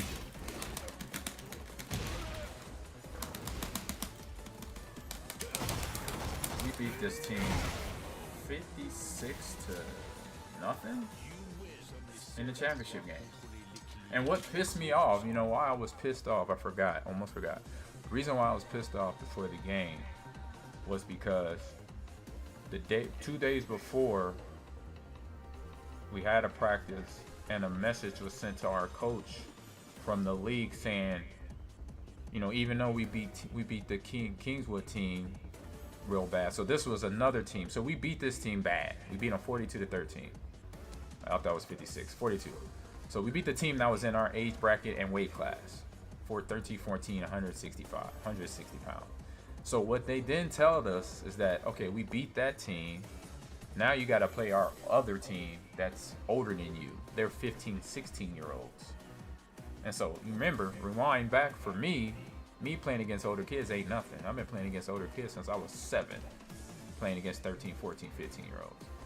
So of course, as they say, I mean, I know I'm trying to keep PG as much, but I'll say my piss was hot. I was not happy. So that whole week of practice, that's where I was locked in for the week. When they told us that we don't have the championship until we beat this other team, I don't know, they trying to play politics on us and all this, and we're teenagers, we're babies, we're kids. So we go play this team, we destroy them 56 to, like I said, 56 to nothing. I mean, I'm hitting the quarterback, I'm hitting the running back, I hit him so hard, he gets mad at his offensive lineman for not blocking me, you know. So it was like that, and they don't, and I don't get the rest of my, I can't even go into a lobby. That sucks. Can't play against y'all right now. What is going on with this game? It's still updating? I can only do... Game is trash, bro. Huh? You said the game is trash. Yeah, I was just talking. Yeah, so we gave it to this team, and so at the end of the game, we played at a college field too. We played at UNO, University of Nebraska Omaha's field, and we're coming to it's Little League. You do the good game line. You do that line. So I did that line, and at the end of the line, their head coach grabbed me by my shoulder pads, and it said, "Green, you're a son of a bitch." And I'm like, I'm a kid, so I'm a teenager, like, thank you. And I was like, was I supposed to answer to that or anything? I was like, okay. And then I go back to my team. We're cheering. Hey, we just won. My coach saw the exchange between me and the head coach from the other team, and he's like, he's laughing a little bit, but he says, "What did their coach say to you?" And I was like, I can't repeat it. It was a bad word. He said, no, it's okay. You can say it. You won't get in trouble. I'm like, oh, okay. He said, I'm a son of a bitch. And he's like, started laughing. Because literally, I was everywhere. I was everywhere on that field that day. I had a pick 6. I had about 10 tackle for losses. I had 2 sacks. And then on offense, I had an 80-yard run, a 50-yard run. I had about 200 yards of offense by myself because I was so pissed because they're like telling us that we got to play this other team to get the all-out championship for the city. I was like, nah, I said, I got control of myself and my body, and I'm about to go out here and wreak havoc on everybody that was a Kingswood Cougar, because the team we beat was the Kingswood Panthers. And then, here it goes. Now, here it is. Boom. It's updated. So the Kingswood Cougars got destroyed. I was Cool whip. I like that one. I was a one-man wrecking crew. That was fun. I mean, we had our offense. We had wide receivers that ended up playing in the NBA on this team, too. And he had like 2 or 3 touchdowns on top of that, on what I had, and 2 or 3 touchdowns. So we was giving people issues this whole game. And so after that game, we fundraised enough money to go down to Daytona Beach, Florida, to play in the Youth Little League Championship game series or a tournament or whatever in Daytona Beach, Florida. So I'm geeked up, This is my first trip out of the state of Nebraska, out of California and all that, and I've never been to Florida. So this is my first time going to Florida. I'm like geeked up. I'm so excited. We have enough money to go. All right, where y'all? Send me an invite. One of y'all send me an invite, please. I'm in. So, we get the rundown. We get to ride the bus down. We ride through. We take Nebraska to Kansas, a little bit of Missouri, a little bit of Illinois, go through Kentucky, then we hit Atlanta or Georgia and drive through Atlanta a little bit, and then down on to Daytona Beach, Florida. You know, I go to online play. Is that where I go? Yeah, you said you figured out how to set it up to where it's just us, right? Pete, did I say that? Yeah, I did it. Oh, okay. Here, I'll send him on an invite. John Miles playing Moby Dick for real. So we drive down to Florida. It's a cool trip, man. Like we do some sightseeing here and there, and just some fun stuff. And so we got Isaiah and Atomic going at it first. Oh no, that's me. Join battle, yes. And we get down there. We play. You know, we get into a cool hotel. It's on the beach, right there off the beach of Daytona, Florida. Man, I have Eddie. They locked my Eddie. He is purchased. They haven't updated totally. I have Eddie. Oh well, I gotta go with somebody else. Let me see, I would just go with Jin, since I've been rolling with Jin today. Customized outfit. Oh, that's random. Oh well. And so, checking the hotel, so I'm geeked up. You know, it's during Thanksgiving, by the way. So we were not home. This is the first Thanksgiving where I'm not home with my mom and dad, brothers and sisters, and nieces and nephews and stuff like that. So, oh, you got Yoshi. What's his name? Oh yeah, this is last time. He was spitting on me with that. Oh god, here we go. Here we go. Get a kick. Get a hit in. Get a hit in.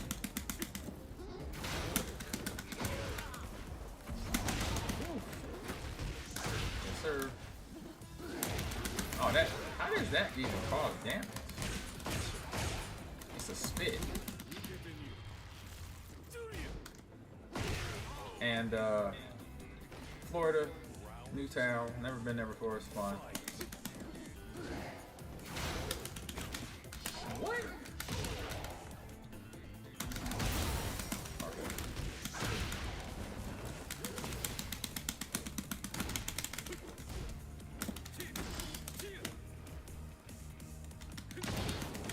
Bang! Knocked my leg up.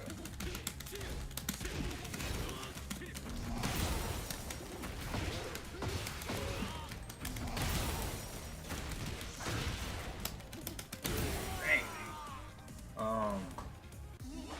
Get to the hotel, it's cool. You know, we have Thanksgiving there, so I'm experiencing what I'm gonna eventually do, not knowing I'm gonna make it to the NFL. I'm like, oh, this is life now. On the road. Like, not home for the holidays. I thought it was interesting.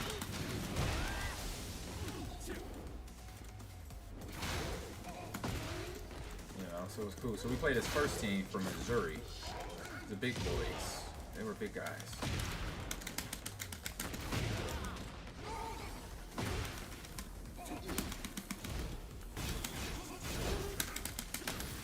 Dang.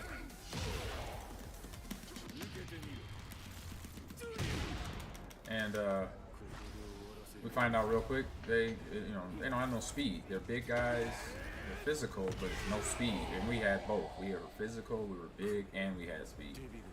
So we find that out real quick by the end of the first quarter. I'm like, cool.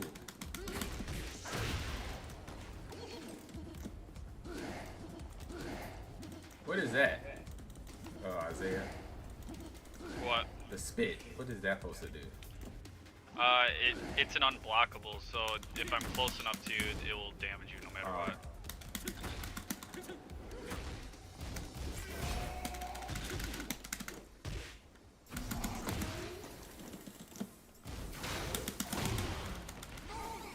This move is also unblockable if I have the sword out. Yeah.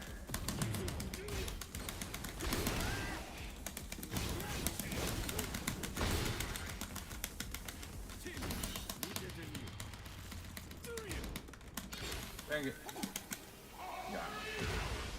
And so, yeah, we got to the hotel. It was cool. I mean, played this team. Found out they didn't have no speed and re-ran them. So it was the mercy rule where we scored 35 points in the first half. And so then after that, the ball was just put at the 35-yard line or something, and they started their next drive, and they never scored. I think we beat them like 56-0. And then of course at pregame, all my them teammates from the season earlier in the season, they're like, "Oh my God, look how big they are! Oh my God, we gonna lose." I'm like, bro, didn't you learn this lesson with Kingswood and what we did to them, and the Cougars? Did you learn that? He's like, no. I'm like, yes. So remember that what we did. So we just gotta roll with it. If they, big and strong and fast, we gotta deal with them.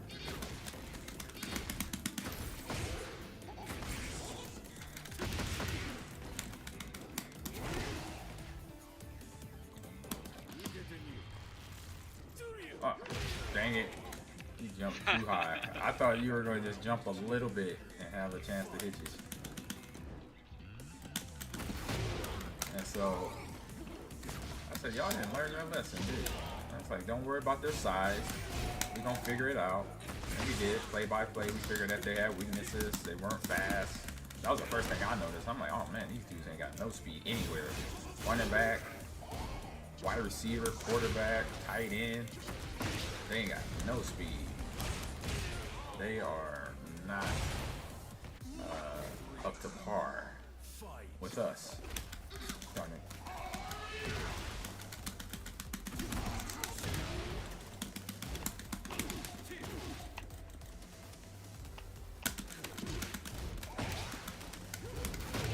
And so we beat them, like I said, 56-0 or something like that.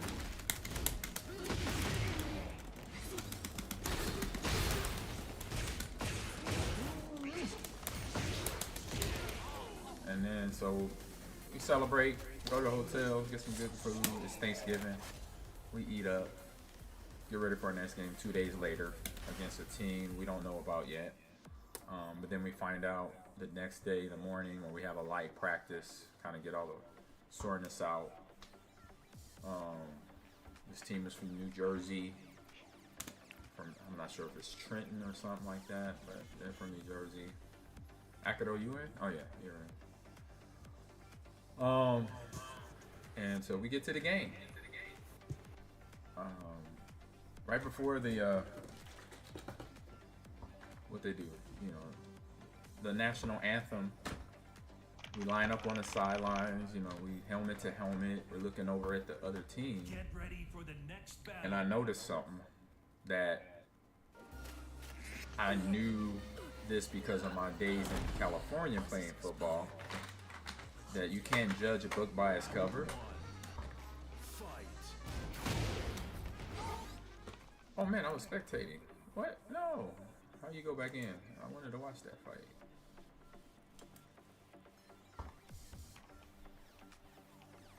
Boo. You kicked me out. I hit the wrong button. Anyway. So, I look across the sideline.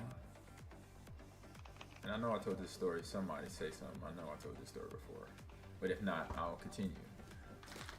I look across the sideline. And I'm looking at the team that we're playing against. Team from New Jersey. And I noticed this team is built different. I looked at their uniforms. They were, I'll say their team colors were blue and white. But if you look at every other player, that wasn't the case. I saw white helmet with an orange face mask, blue helmet with a green face mask. The only thing that matched on this uniform were their jerseys. All their jerseys was blue and white. Blue jerseys with white numbers. That was the only thing that matched. Their helmets were all different colors of the rainbow, pretty much. Their socks and shoes were all different colors. Even their pants were different. I was like, man. I'm like, okay, I said, this is gonna be a good game. This is gonna be a tough game, guys. And they're like, what you mean, Amon? I'm like, look at their uniforms. I say, particularly look at their helmets. None of their helmets match up like we do. Like, we all got Chicago Bear helmet. We have a dark brown, blue helmet with the C on the side with the orange in it. All our face masks are nice and clean. They all match our helmet. We got mouthpieces. None of their face masks matches their helmets. None of their chin straps matches their helmets. None of their pants matches the uniform. So that means they don't care about what they look like. All they care about is playing football and trying and winning a game. So I say, hey, Get ready for the next right battle. before kickoff, strap on your helmet. It's gonna be a serious game. And sure enough, it was. We would get lit up the whole game. Bing bang boom, bang bang boom. It was like kind of like what we saw in the Super Bowl this year with the Seahawks defense and our defense. So my defense was good. This Jersey team defense was good. And I don't think we scored in the first half. No, we did. We scored in the first half. I think the first half score was like 7-10 or 7-7 maybe. And they were up on us. And then second half, I got a pick six, so that means 14-10. And then I scored another touchdown. They scored two, I think. They scored, so that's 17-14. And then I ended up wrapping the game up with a long touchdown run. That brings it 21-17, and that was the ending score. First play of the game, their running back got their ankle broke. And I saw it firsthand, Horseball. To see an ankle go a direction that it shouldn't, it's interesting. That's all I'll say. It was very interesting. I was like, what? I said, that ankle's not supposed to go that way. Trainer, first play of the game, he was out. But like I said, the rest of the game, it was a battle. Our defense, it wasn't for me and myself and a couple other guys. Our safety, our cornerbacks, nailing, being up there wide receivers because they could pass the ball.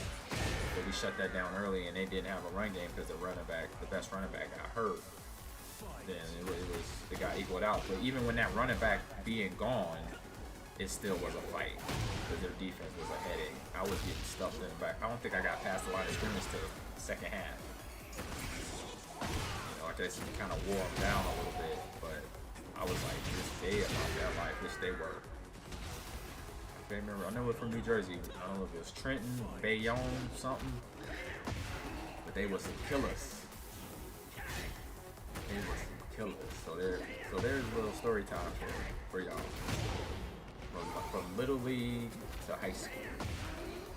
I'd say almost high school. My freshman year of high school.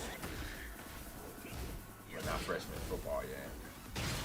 Or varsity football, and then track. I ran track my freshman year too. That was fun. That's a hell of a battle right here. We got Rain, Akado, Roller. We got Isaiah with Yoshimitsu falling out.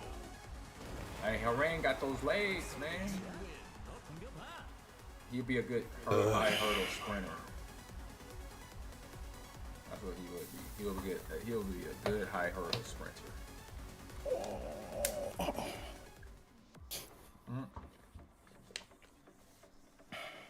Well, me. It's a cold day in hell. Let me see. I can't believe that my Eddie's locked. All right, who am I gonna roll with here? I did Victor and warm up. I'll roll with Victor. Victor Chevalier. That's how you say it.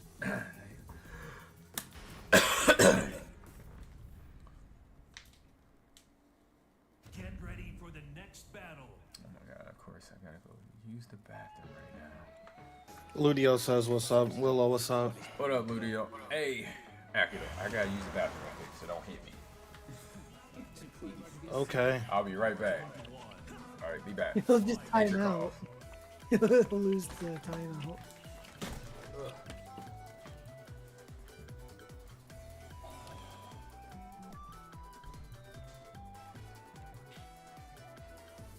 Hit him.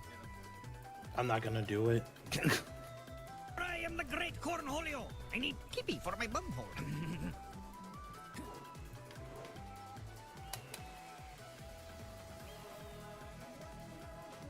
Just beat him up. Just ride the animals around. I'm trying. It's not working. Cool whip.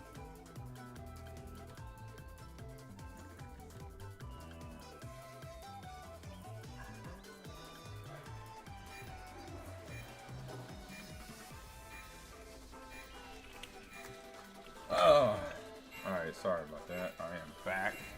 Oh man, we tied. All right, here we go. All right, I'm ready.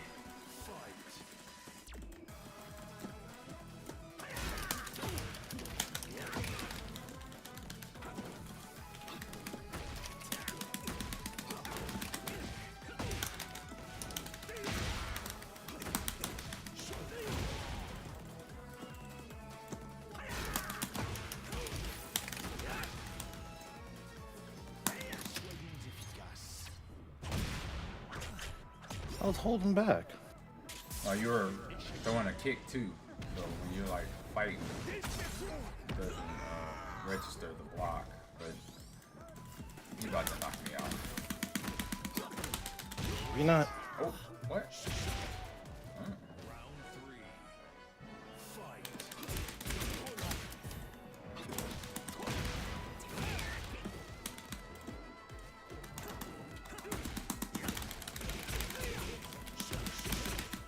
Victor's fast.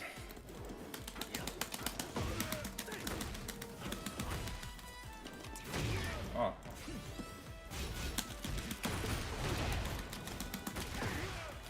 Got the juggle going. Got the juggle going. Don't do nothing about that. Man.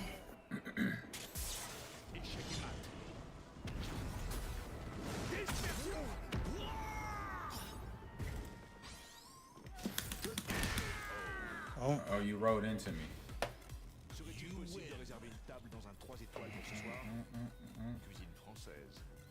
Is he French?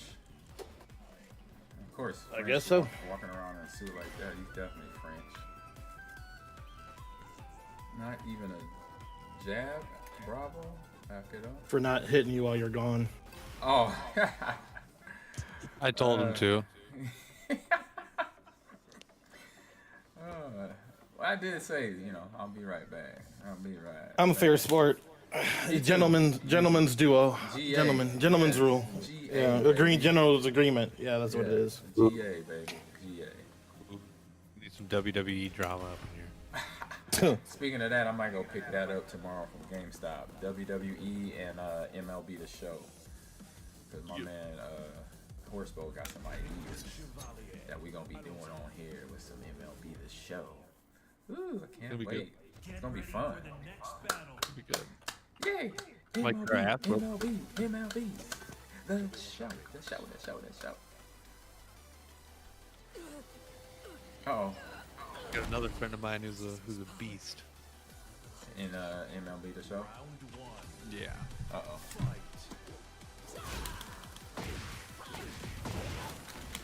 Oh.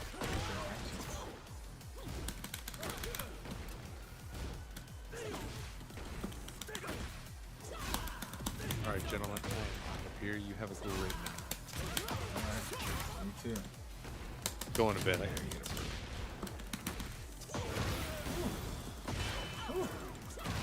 He's a beast.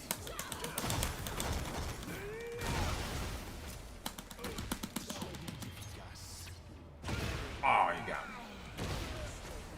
Thought I could get out of there.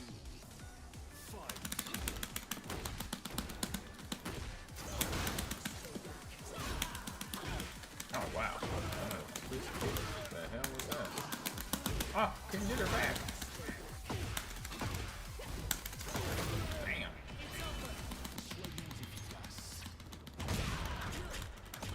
Get something in there.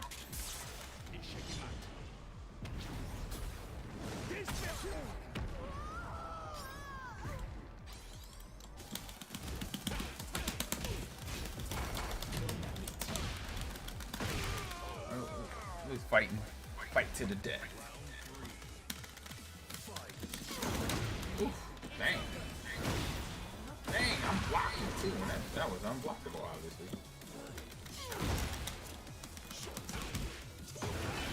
Blocking again.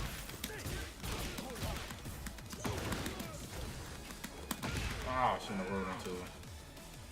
I was quick and fast in a hurry. Quick, fast, in a hurry. Uh-oh, what we got here? Who is this? Lunch tomorrow at show program. Yes. Yes, indeed.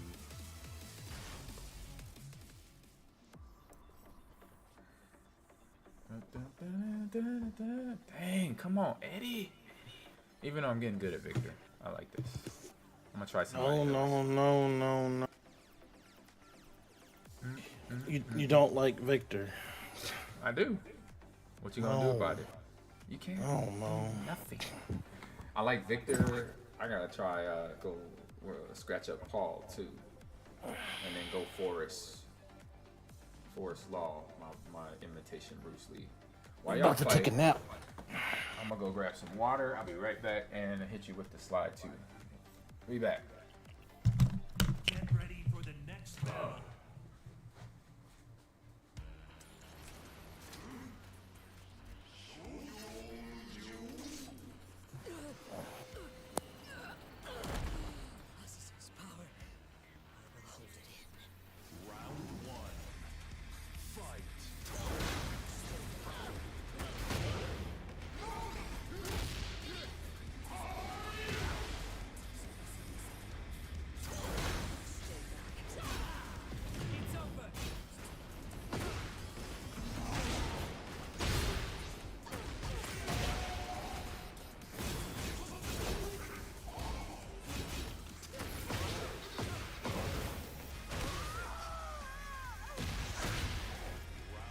Bro, you let him get a perfect on you?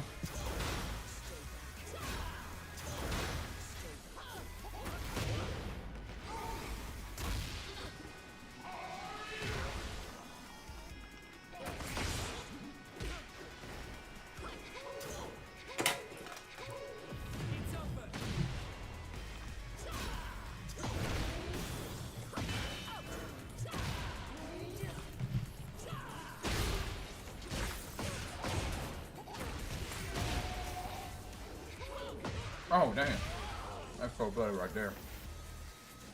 Bro, where's the plot armor atomic? Plot armor. I was so bloody. Oh buddy.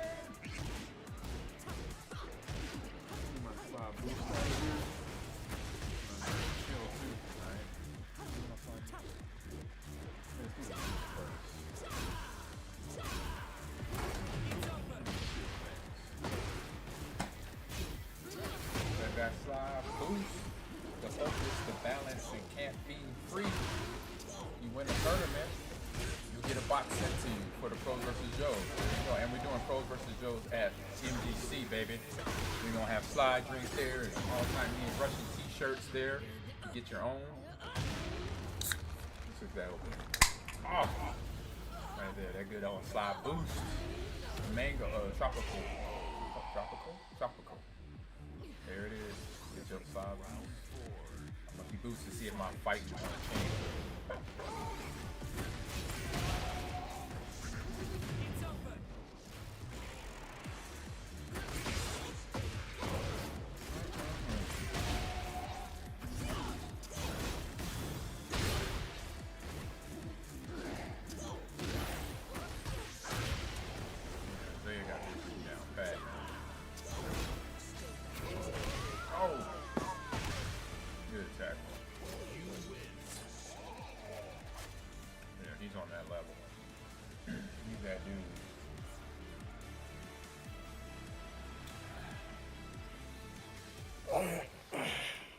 He is that dude. Who's next? Oh. Anybody else want to join in? You're welcome to join in. I'm gonna go get headache meds after this. Bear fan Ludio. Hey Ludio, I've been. What's up, Willow? How you doing? Just saw you in there too. Hey Ludio, I got my PlayStation 2 hooked up. I've been practicing my NFL Street and my Def Jam Vendetta. So be ready for MGC. Be ready. So we gotta talk about we're gonna talk about it later. What games you want to run for the Pros vs. Joe tournament. That's gonna have prizes, Lucius Sound headsets, Powerade controllers, and Slide Drink will be sent to the Milwaukee. We got fun prizes, so if you're in the Milwaukee area and you're going to MGC at the end of this month, Sunday will be the day we have the tournament for the Pros vs. Joe. Saturday night, late, we'll be doing some fun stuff, partying all night long, pretty much. Partying like rock. You know what? Not partying like rock stars. Partying like gamers party. That means playing video games all night long. So excited about that. Why are you so mean to me? Hey, he got like he plays Yoshimitsu like he's in the body of him. So that's where he's at. So there's nothing you could try to do, defend, block. You might could catch him off guard a little bit every blue moon. That's it. I caught him the first match on a miracle. Right. So he knows the ins and outs. He knows all his weaknesses. He knows his deficits. Oh, nice breakout. Good job. I could beat him like a round, but not the match. Yeah, I'll take a round. Well, that's the thing. That's a win for me. You take one round, that's a win. I won the whole match against him the first time. Barely. Yeah, you did. Yeah, I But- couldn't let you do it again. Yeah. I never claimed to be better than you, Isaiah. You play this like all the time. You're like S rank. It's a miracle, like I said, that I even got that. You can punish me all you want. I got my dub for the night. I could care less. This ain't my wheelhouse. It only takes one. Isaiah will be at MGC Bet. along with us. Yes, I will. Beautiful. Ask Atomic. I was like, I don't even want to play if Isaiah's playing. I'm just here. I just like if Isaiah's playing, I don't want to come. Atomic told me to put the sticks down. No, you got I'm like, Isaiah's like, yeah, I'm just like, you know, if you're fighting Isaiah, you might as well just put your controller down. It's gonna be the same. The results will be the same. dude, like, I mean, the thing about it is, I don't know how many hours Isaiah has on this. I haven't touched this since the last time we played Tekken 8 with Isaiah. I think I've played it like I did once or not twice. pick Panda. Let me back out. What? I play Pokemon Champions for comp and doing other stuff like that. I'll play comp Pokopia. I didn't pick Panda? They ain't got me playing with a character. Get I ready didn't for play. the Alright, next here we battle. go. Interesting. This is animal abuse right here in the It's making. about to be. Look at that cute panda. Isaiah, you wrong, bro.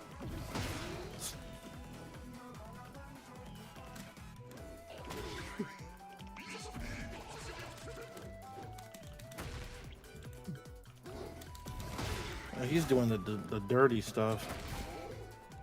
Oh. It froze.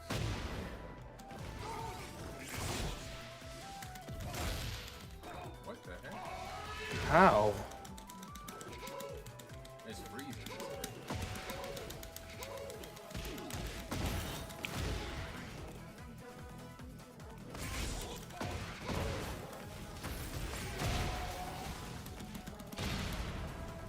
Isaiah, no. Oh, I can't get off of damage now.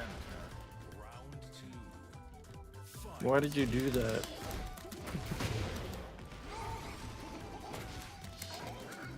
You got the unbreakable stuff coming at you. He has to juggle now, right? Yoshimitsu is why the pandas are endangered. Yoshimitsu's pretty disgusting, not gonna lie. Doesn't matter what game he's in. Yeah, he's pretty bad at being so caliber as well. But it's not even like that he's that good. It's that you have to be good to even use Yoshi. It's not like Nightmare or like Siegfried and like Soul Cow where anyone can pick up the character and be good. Yoshimitsu is really hard. Yeah.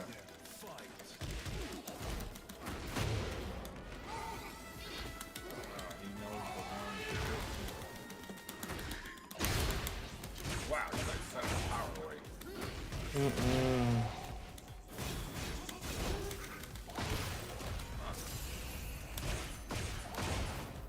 you got the juggle now.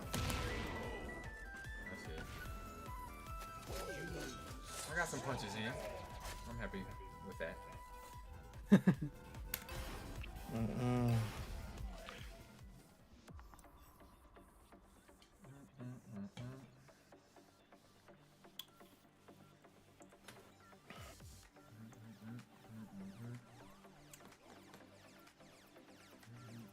Switch ID.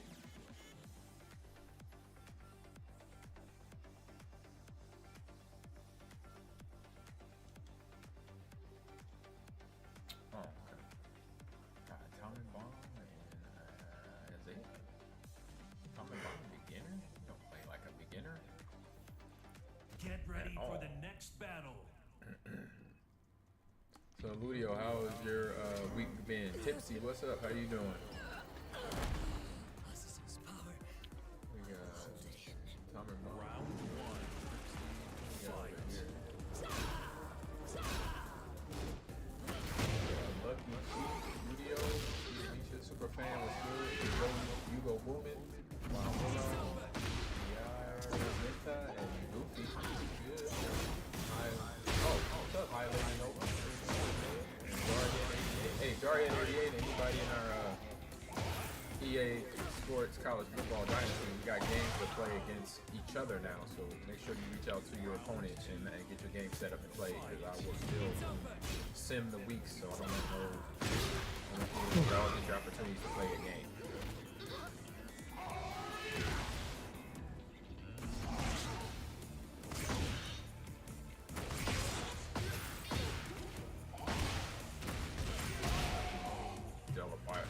Diabolical. Yeah, no fun. It's over.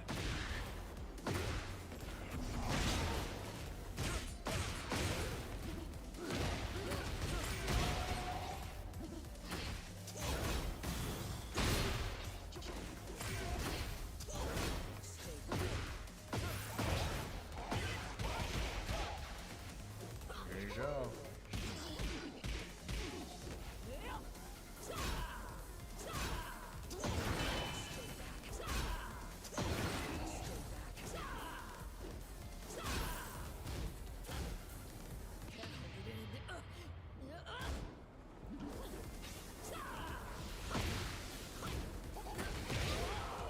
That was a close round.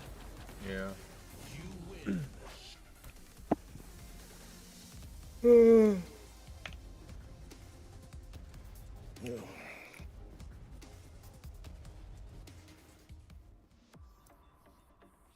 Oh, You're up.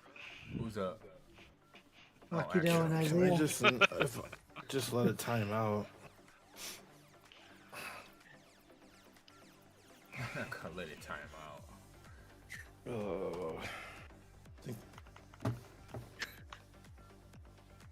Don't want to get beat again.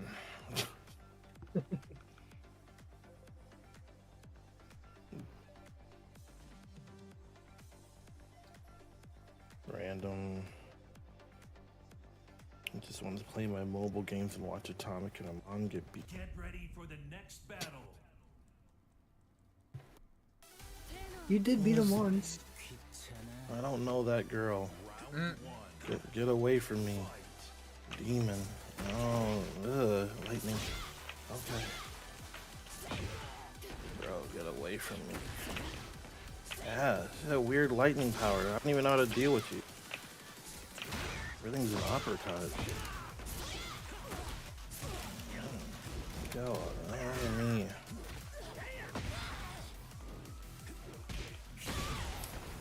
It's really weird. It hasn't put me against you yet, Lucky Dell.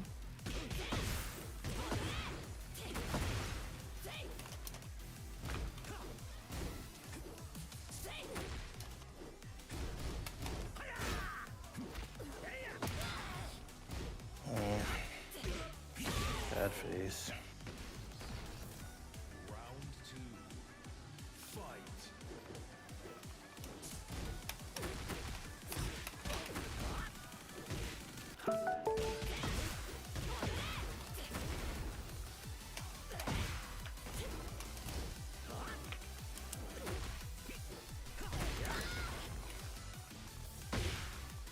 So if you press any button besides black, it just does not want to have you like.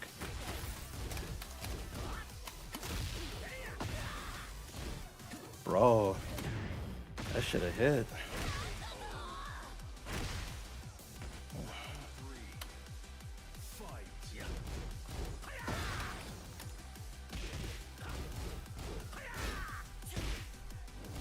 Oh.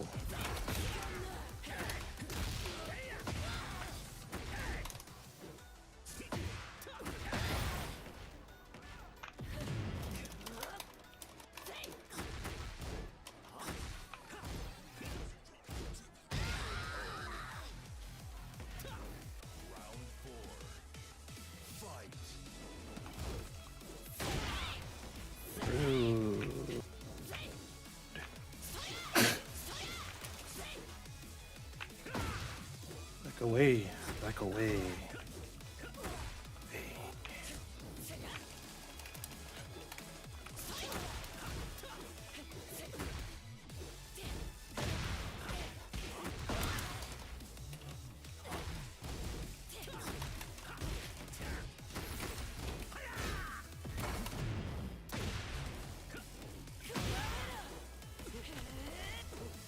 Dude.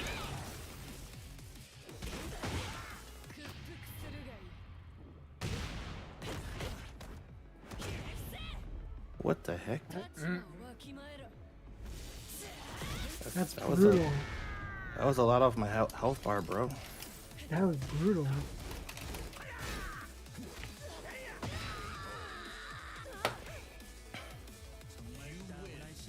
There you go. You won again, Akito. That doesn't count. What is it doesn't count? He's having mercy on him. He changed from Yoshi to give you mercy. Yes. Alright, who am I taking? It doesn't mean you're good. It means you're like less trash. There's a difference. Like game recognizes game. Not even good. Like real, like the younger kids will be like, "I won, I did it." When in reality, you're still trash, and you know it. That's the sad part. When your opponent has to swap characters to give you a chance, you know you. Get ready for the next battle. He's just trying to let other people play each other. Alright. I like how he does the Akira slide on the motorcycle. Alright, Bruce Lee. Oh. Alright. I'll start it off.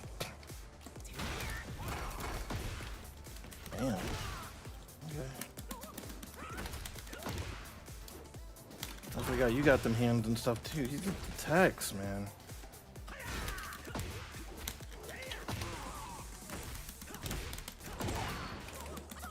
That's not fair that you get nunchuck.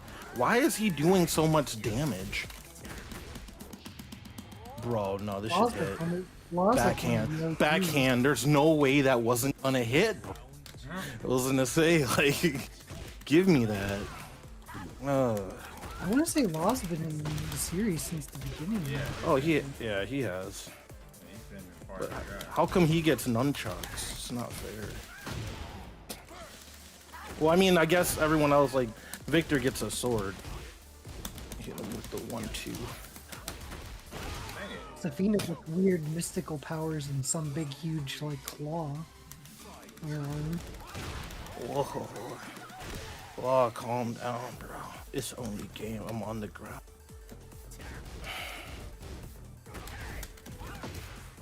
Whoa.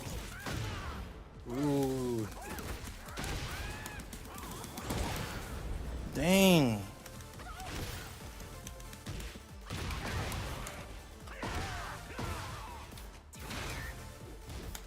I'm up against the wall.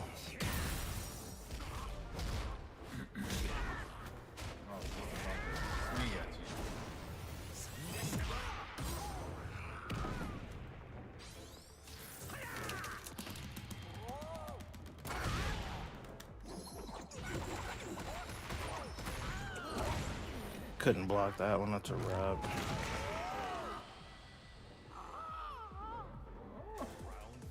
bro looking stressed. He looks like he's been around since the beginning of the game. He looks alright for his age, but He's seasoned. super seasoned. He's a Them old seasoned man fighter. abs. Okay.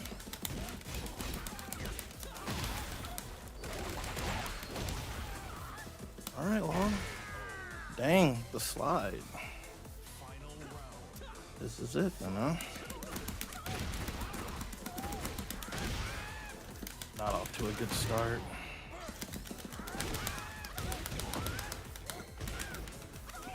I can't even get a hit in.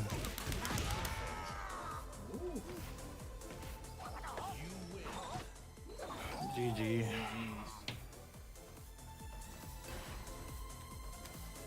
That's what we need to see, Law versus Yoshi. Fly boost. Got me thinking fast. I had a slide due earlier. You got your slide, right? Yeah, but I didn't What was you open it. texting me about earlier? Or like yesterday or today? Like I was like, you at the UPS place or delivery, something with that. What was that? Oh, I had a trading card. When they're coming in so fast, I couldn't really like process what you were saying. I'm like, what is going on? Like, what happened? They didn't deliver it or whatever. There was a package that was on informed delivery.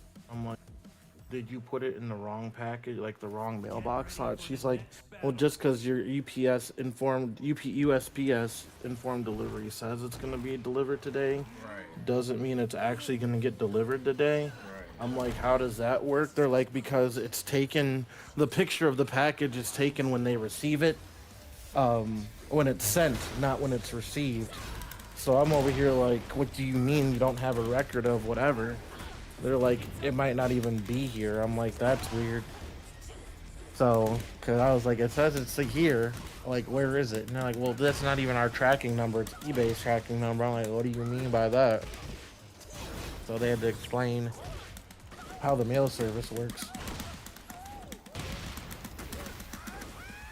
They came the next day and the mail lady was nice enough to take it to my door. She's like, were you looking for this? I'm like, yeah. But that wasn't the slide. So I was like, all the other mail was delivered except for this. Like, you know, what's up with that?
It was a good match.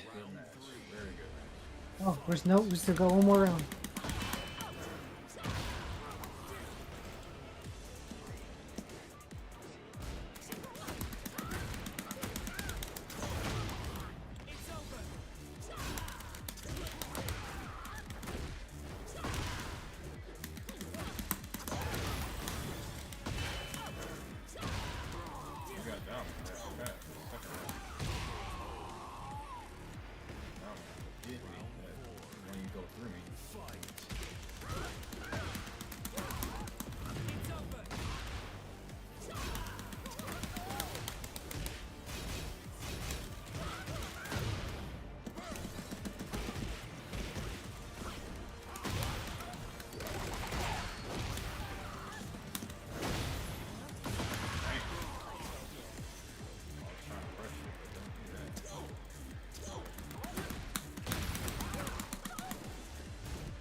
Oh my god. That's one of my oldie but goodie guys I used to go to.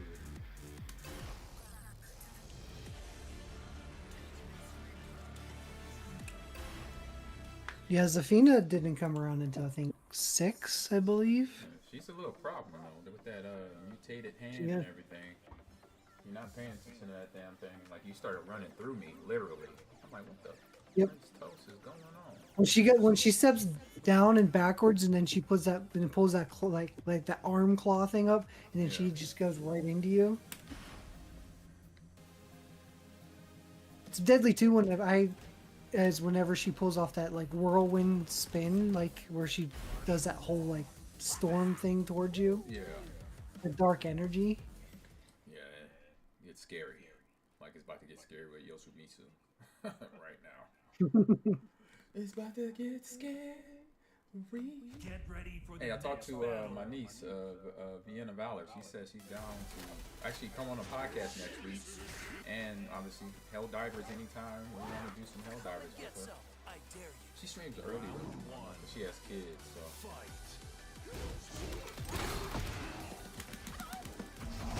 I'm always down for Helldivers. Yeah, Hell Divers is it. Actually, either one of them. I have both Helldivers games.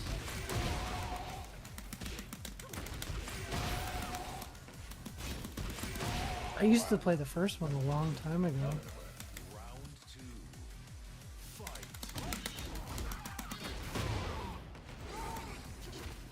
It's weird. I still haven't fought Akido. Out of this rotation, it still hasn't paired me with Akido to fight him. You're not missing out on much.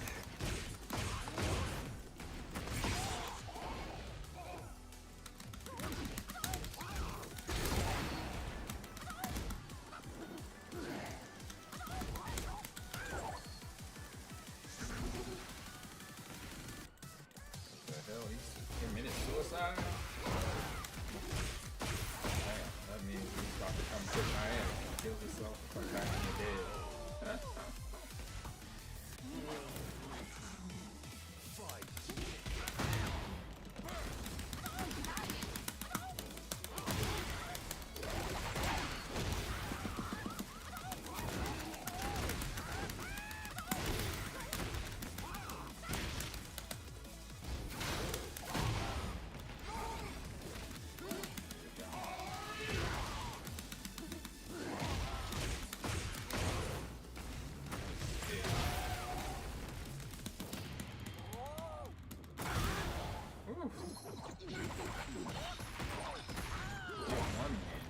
I'll take it. Those nunchucks make me think of like Lilong and Maxi from Soul Calibur. I like Maxi. He's one of my mains. He's pretty much just Lilong.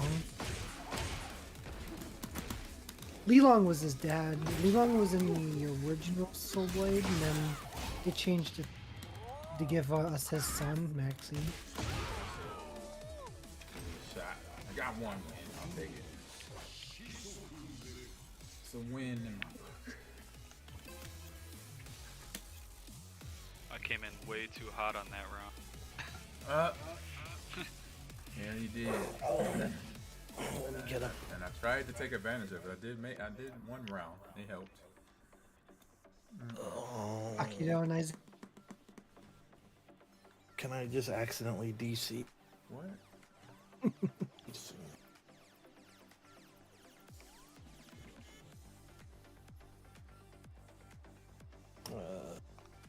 So I don't know. I guess I'll try her on one more time. You try Nina. She's pretty good. I don't want to play as Nina. Oh, I think I did try. Get ready for the next battle. Nina's one of the OGs as well. Well, she got that spin-off game years ago on PS2. Oh, Death by Degrees or whatever it was. Yeah.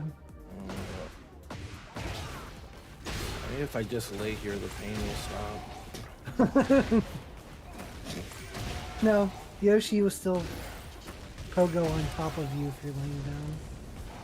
I don't even remember getting a hit in. Alright.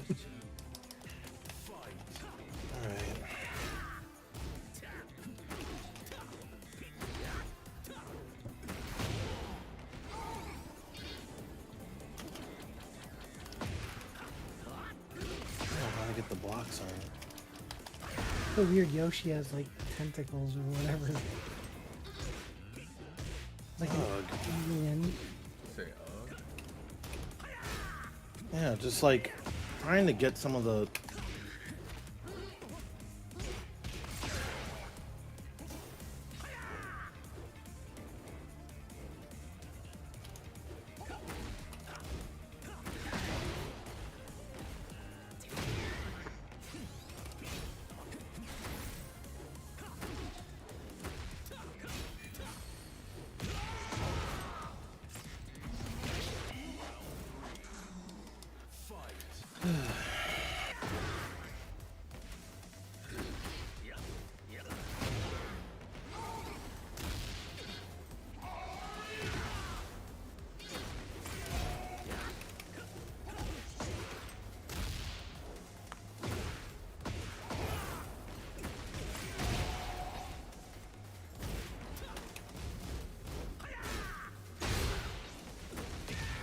Yep.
Get ready for the next battle.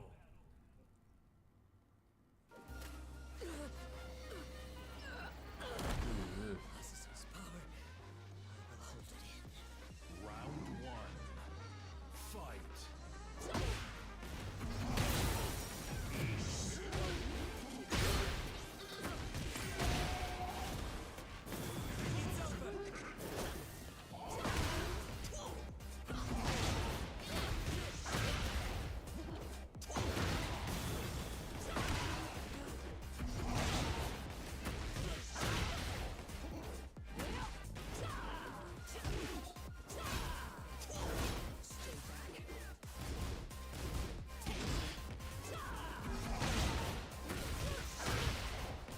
going at it.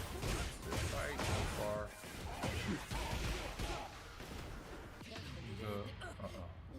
One foot. Oh, she missed. That's the one feeling that's so that empty feeling. You miss your radar. Like, no.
Gangster. And he just blocked my rage art that time around. Yeah. Well, if you He's know like, it's nah. coming, yeah, you time He's it like, just nah. right. Yep. He's like, nah, you're not doing that. You just gotta time it, because you know once you get it, somebody's gonna try to press it. So you gotta hesitate. You gotta throw it when they're not expecting it. Because as soon as you get it, most people do it. But if you put a different timing to it, then you might have a shot to get the move off.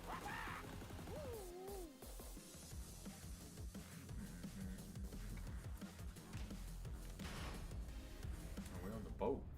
On a boat. Get ready for the next battle.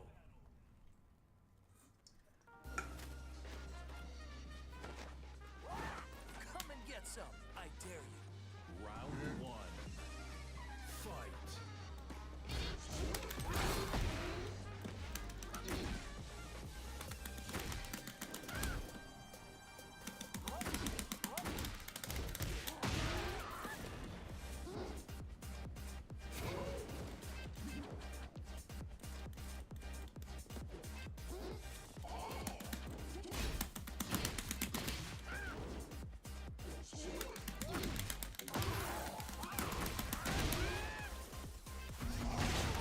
That's unblockable. All that is unblockable. A lot of Yoshi's attacks are unblockable. I got one too. I think I used two that was unblockable.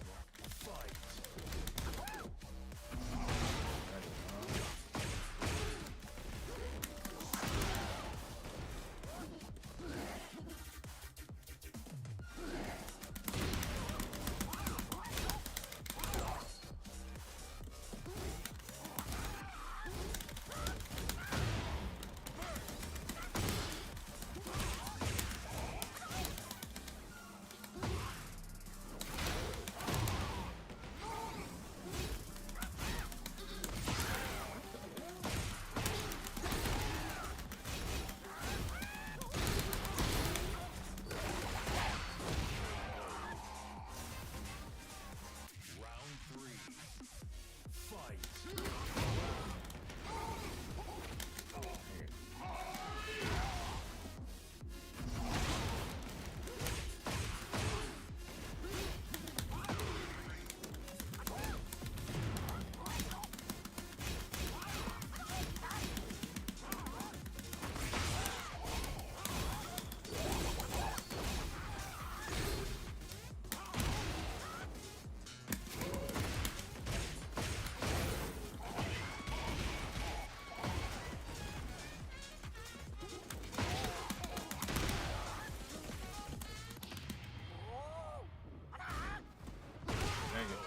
He was ready for it too. He did the same thing. I was Same almost, thing to you. I was almost. He's like, nah, you can't do that. I was almost there to get out of it. He was like, denied.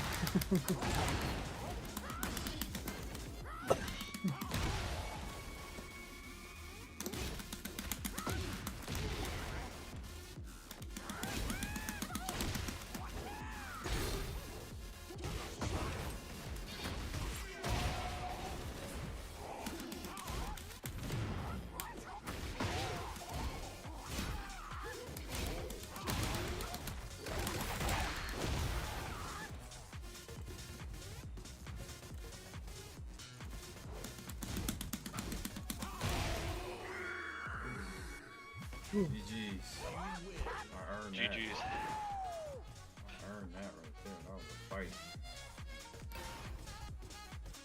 I'm gonna shut it down here at another 7 minutes so we can get a couple more rounds in on Throwback Thursday. And then have a conversation with my man Rudio. See what games we gonna choose for the Milwaukee Gaming Classic Pro versus Joe's, which I will probably be the only pro there. So unless there's some esports pros that shows up, I want to partake in winning some headsets, some slide drink, and some other fun items. Headsets, controllers, keyboards, all that. that fun, fancy stuff. Sometimes we don't even need it, but we just got Get extras ready on for the next hold. battle.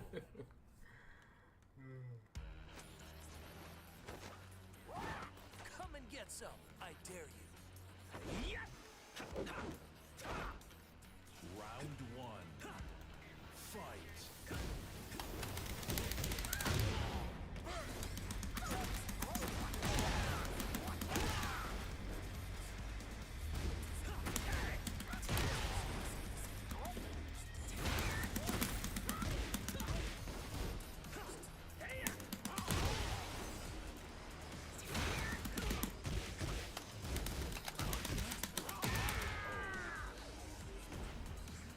Round two.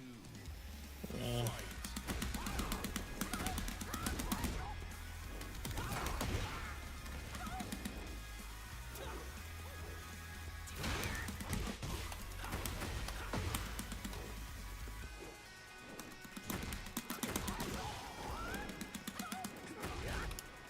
I think Amon found his guy. Hello. I mean, I'm thinking I'm blocking. I'm not blocking. Apparently. Round three. Yeah, I think I found my other dudes.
Does this mean that Atomic and Akudo actually get to play each other now?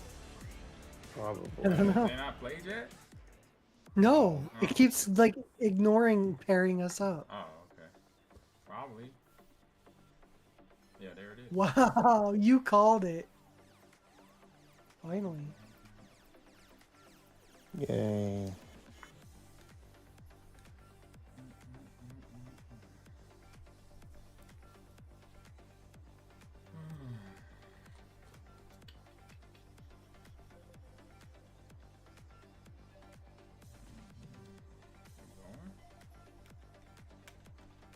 Oh, no, don't leave the session. What's going on? Silly Pause Willy. in the action? I don't know, it's letting us in. Oh, okay. You have to wait till we pick our characters before you'll actually load into seeing anything. Oh, okay.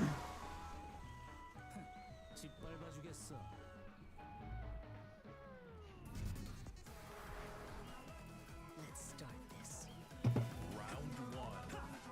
Fight. Just don't hit the llamas.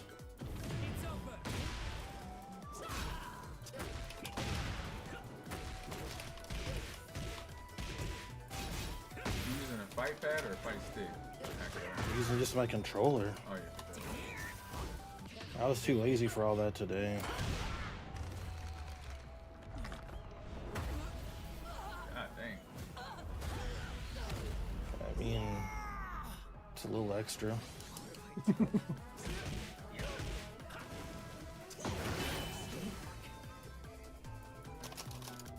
I don't believe that didn't connect, but that's fine. Oh.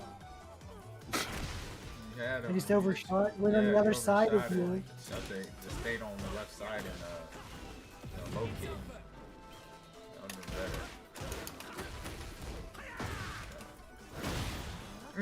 God dang. There we go. Counter there. Corner. Uh-oh. The arm. Straight in the chest. She's got some damage on her.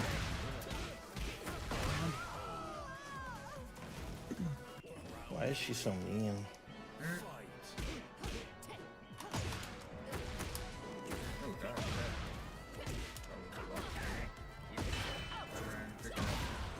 Picking up too high.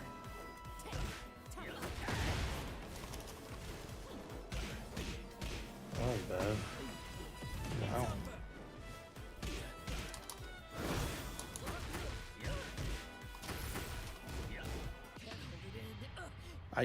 But I hit her. We saw it. That should not have done that much damage. That did some serious 77 damage ended.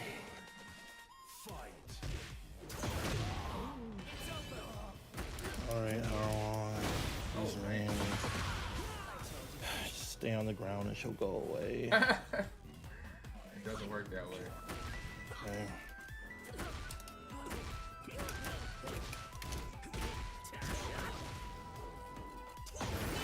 Okay.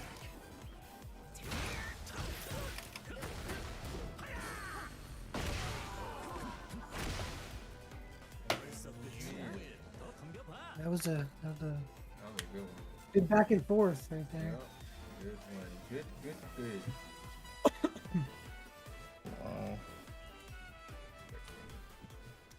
Alright, fellas. We are at that time. Oh, we got Isaiah and Akido. Let's finish this. Finishing on this round. Oh man. And call it a night. See what they guys do. I was able to win once against everybody tonight. I'll take that. That's a win in my book. It's a win. That's progress. What y'all got for the rest of the night? Yeah, I cry myself to sleep for a little bit. We're gonna meet up with Ludio. I know that my neighbors want to come by and check out our theater. I think we're gonna do Born Identity tomorrow. We got all.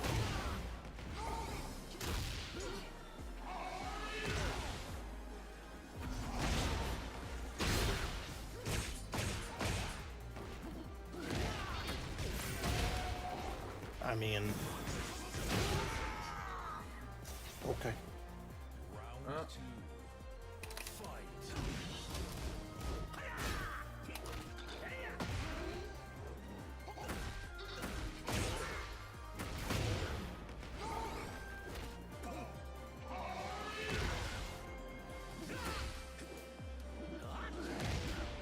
Spit, watch out.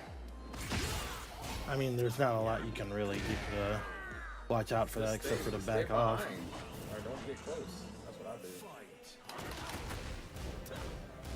That spit reminds me of Reptile from Mortal Kombat when he does his spit. I think a Reptile spit will go the whole way across. It flings the whole way across the screen. It doesn't. Yeah, I think so. Those are all unblockable moves right there. I know that. Seems like everything Isaiah does is unblockable. Yeah, you learned all the unblockable stuff, which is fantastic. Not good for us. Not good for us at all. Alright, fellas. I'm going to end it on that note. Hey, thanks for jumping in, everyone. Actually, what happened to my screen? Why is all my stuff just bounced? Hold up. Let's get back to. Oh, that was weird. All my screens shut down for some reason.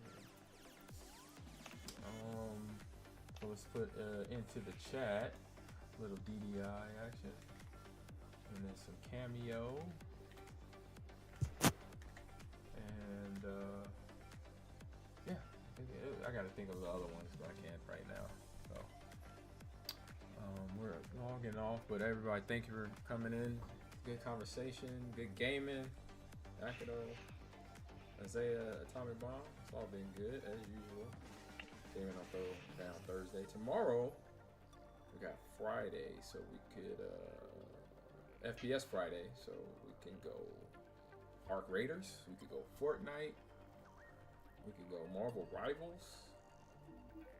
What can we do? What would you want to do? We could think about it, talk about it between now and then. So that's what we're gonna be doing tomorrow. And then Saturday, I'll be doing a stream broadcast with the Youth Madden League out of Las Vegas. So I'll be doing the play-by-play in color. Well, I'll be doing the color along with play-by-play with Logan and another former player. Can't think of his name right now. But he played for Tampa Bay, I know that, and I think he played for the Patriots too. So we're gonna be gaming, we're talking gaming. So we'll join on. I think that stream starts early. I think 12 o'clock here, goes to about 4 or 5 or 6. So I'll be able to stream on my channel, on Mind Green TV. I'm actually may do it on NILTV Esports. So we got a lot of feed, a lot of people coming to the channel. Support these little kids. We talking about kids playing Madden age 8 and up. So we're gonna see if they're about that life and learning that video game journey of knowing when you're good, and you gotta practice, you gotta get better at it, you know, things you gotta do to get, you know, have respect for your teammate. All that fun stuff is what these players are going to learn. That's what I learned in playing video games at an early age, is that you're not going to be the best all the time. You gotta work at your craft, you gotta get better at certain moves, and you gotta work at it, you gotta grind at it. So I think it's gonna be good. So Scared Straight Madden edition. And then Ludio, you could jump in the chat so you and I and Akido could talk about MGC and what's going down there at the end of the month, y'all. So if anybody's in Milwaukee, I know Atomic and a few other people in the chat are, Isaiah too, I believe. Hey, we're gonna have some fun on Sunday. We're gonna shut it down Saturday night and Sunday, because Saturday night is when I get in around 9:30, and the MGC doesn't shut down till 1:30, so I'll be able to get over there in time, shoot from the airport, get right then into the mix of whatever we're doing Saturday night, and then Sunday start the tournament, start the podcast, streaming, talking podcast, and gaming all at the same time. So appreciate y'all. And again, like I said, I'll put out some information on Saturday for the I've already been on one post already, so I'm probably make another post or reshare the post so you can see the game the event that I'm commentating for, which is be Madden, and with Valhalla Esports. So I'll be working with them a lot lately here. So all right, who can we raid out to, y'all? Anybody? Any takers? Anybody we can raid out to? Who's on the we got Jaden Daniels again playing Madden.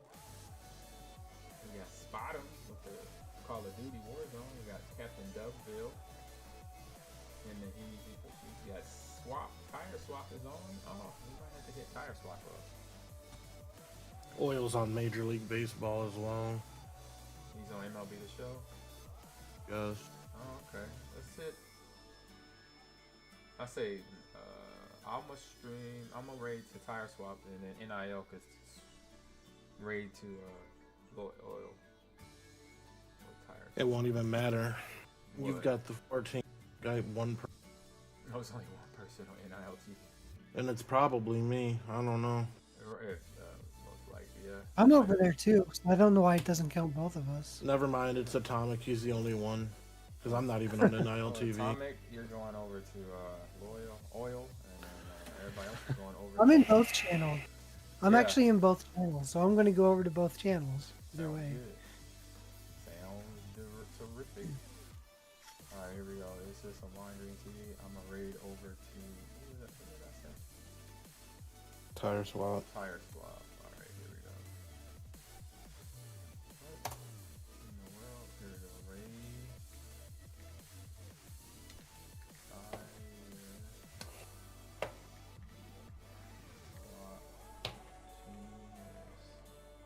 Does he have any numbers on that thing?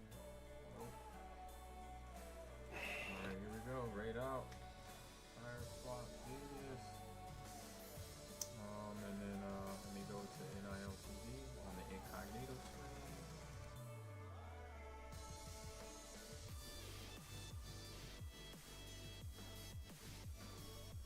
Incognito. Where is it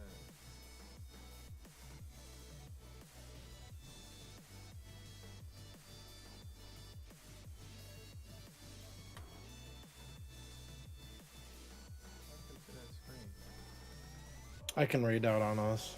I'm on. Here in there? Okay. Because I couldn't find it. I had it and it shut down on me. Okay, dropping messages in. Sounds good. We're offline faster than how they like to see. Okay, cool. Alright. Alright, y'all. There's a commercial from Lucid Sound. And thanks for coming in and hang out with Tire Swap. Peace out. Let me do that real quick. Level up your game with Lucid Sound, the next evolution in gaming audio. Whether you're Team Xbox or PlayStation, Lucid Sound has you covered with premium wireless headsets for Xbox Series X, S, Xbox One, PlayStation 5, and PS4.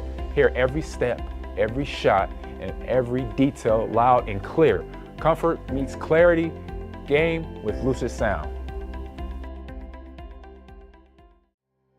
Level up your game with Lucid Sound, the next evolution in gaming audio. Whether you're Team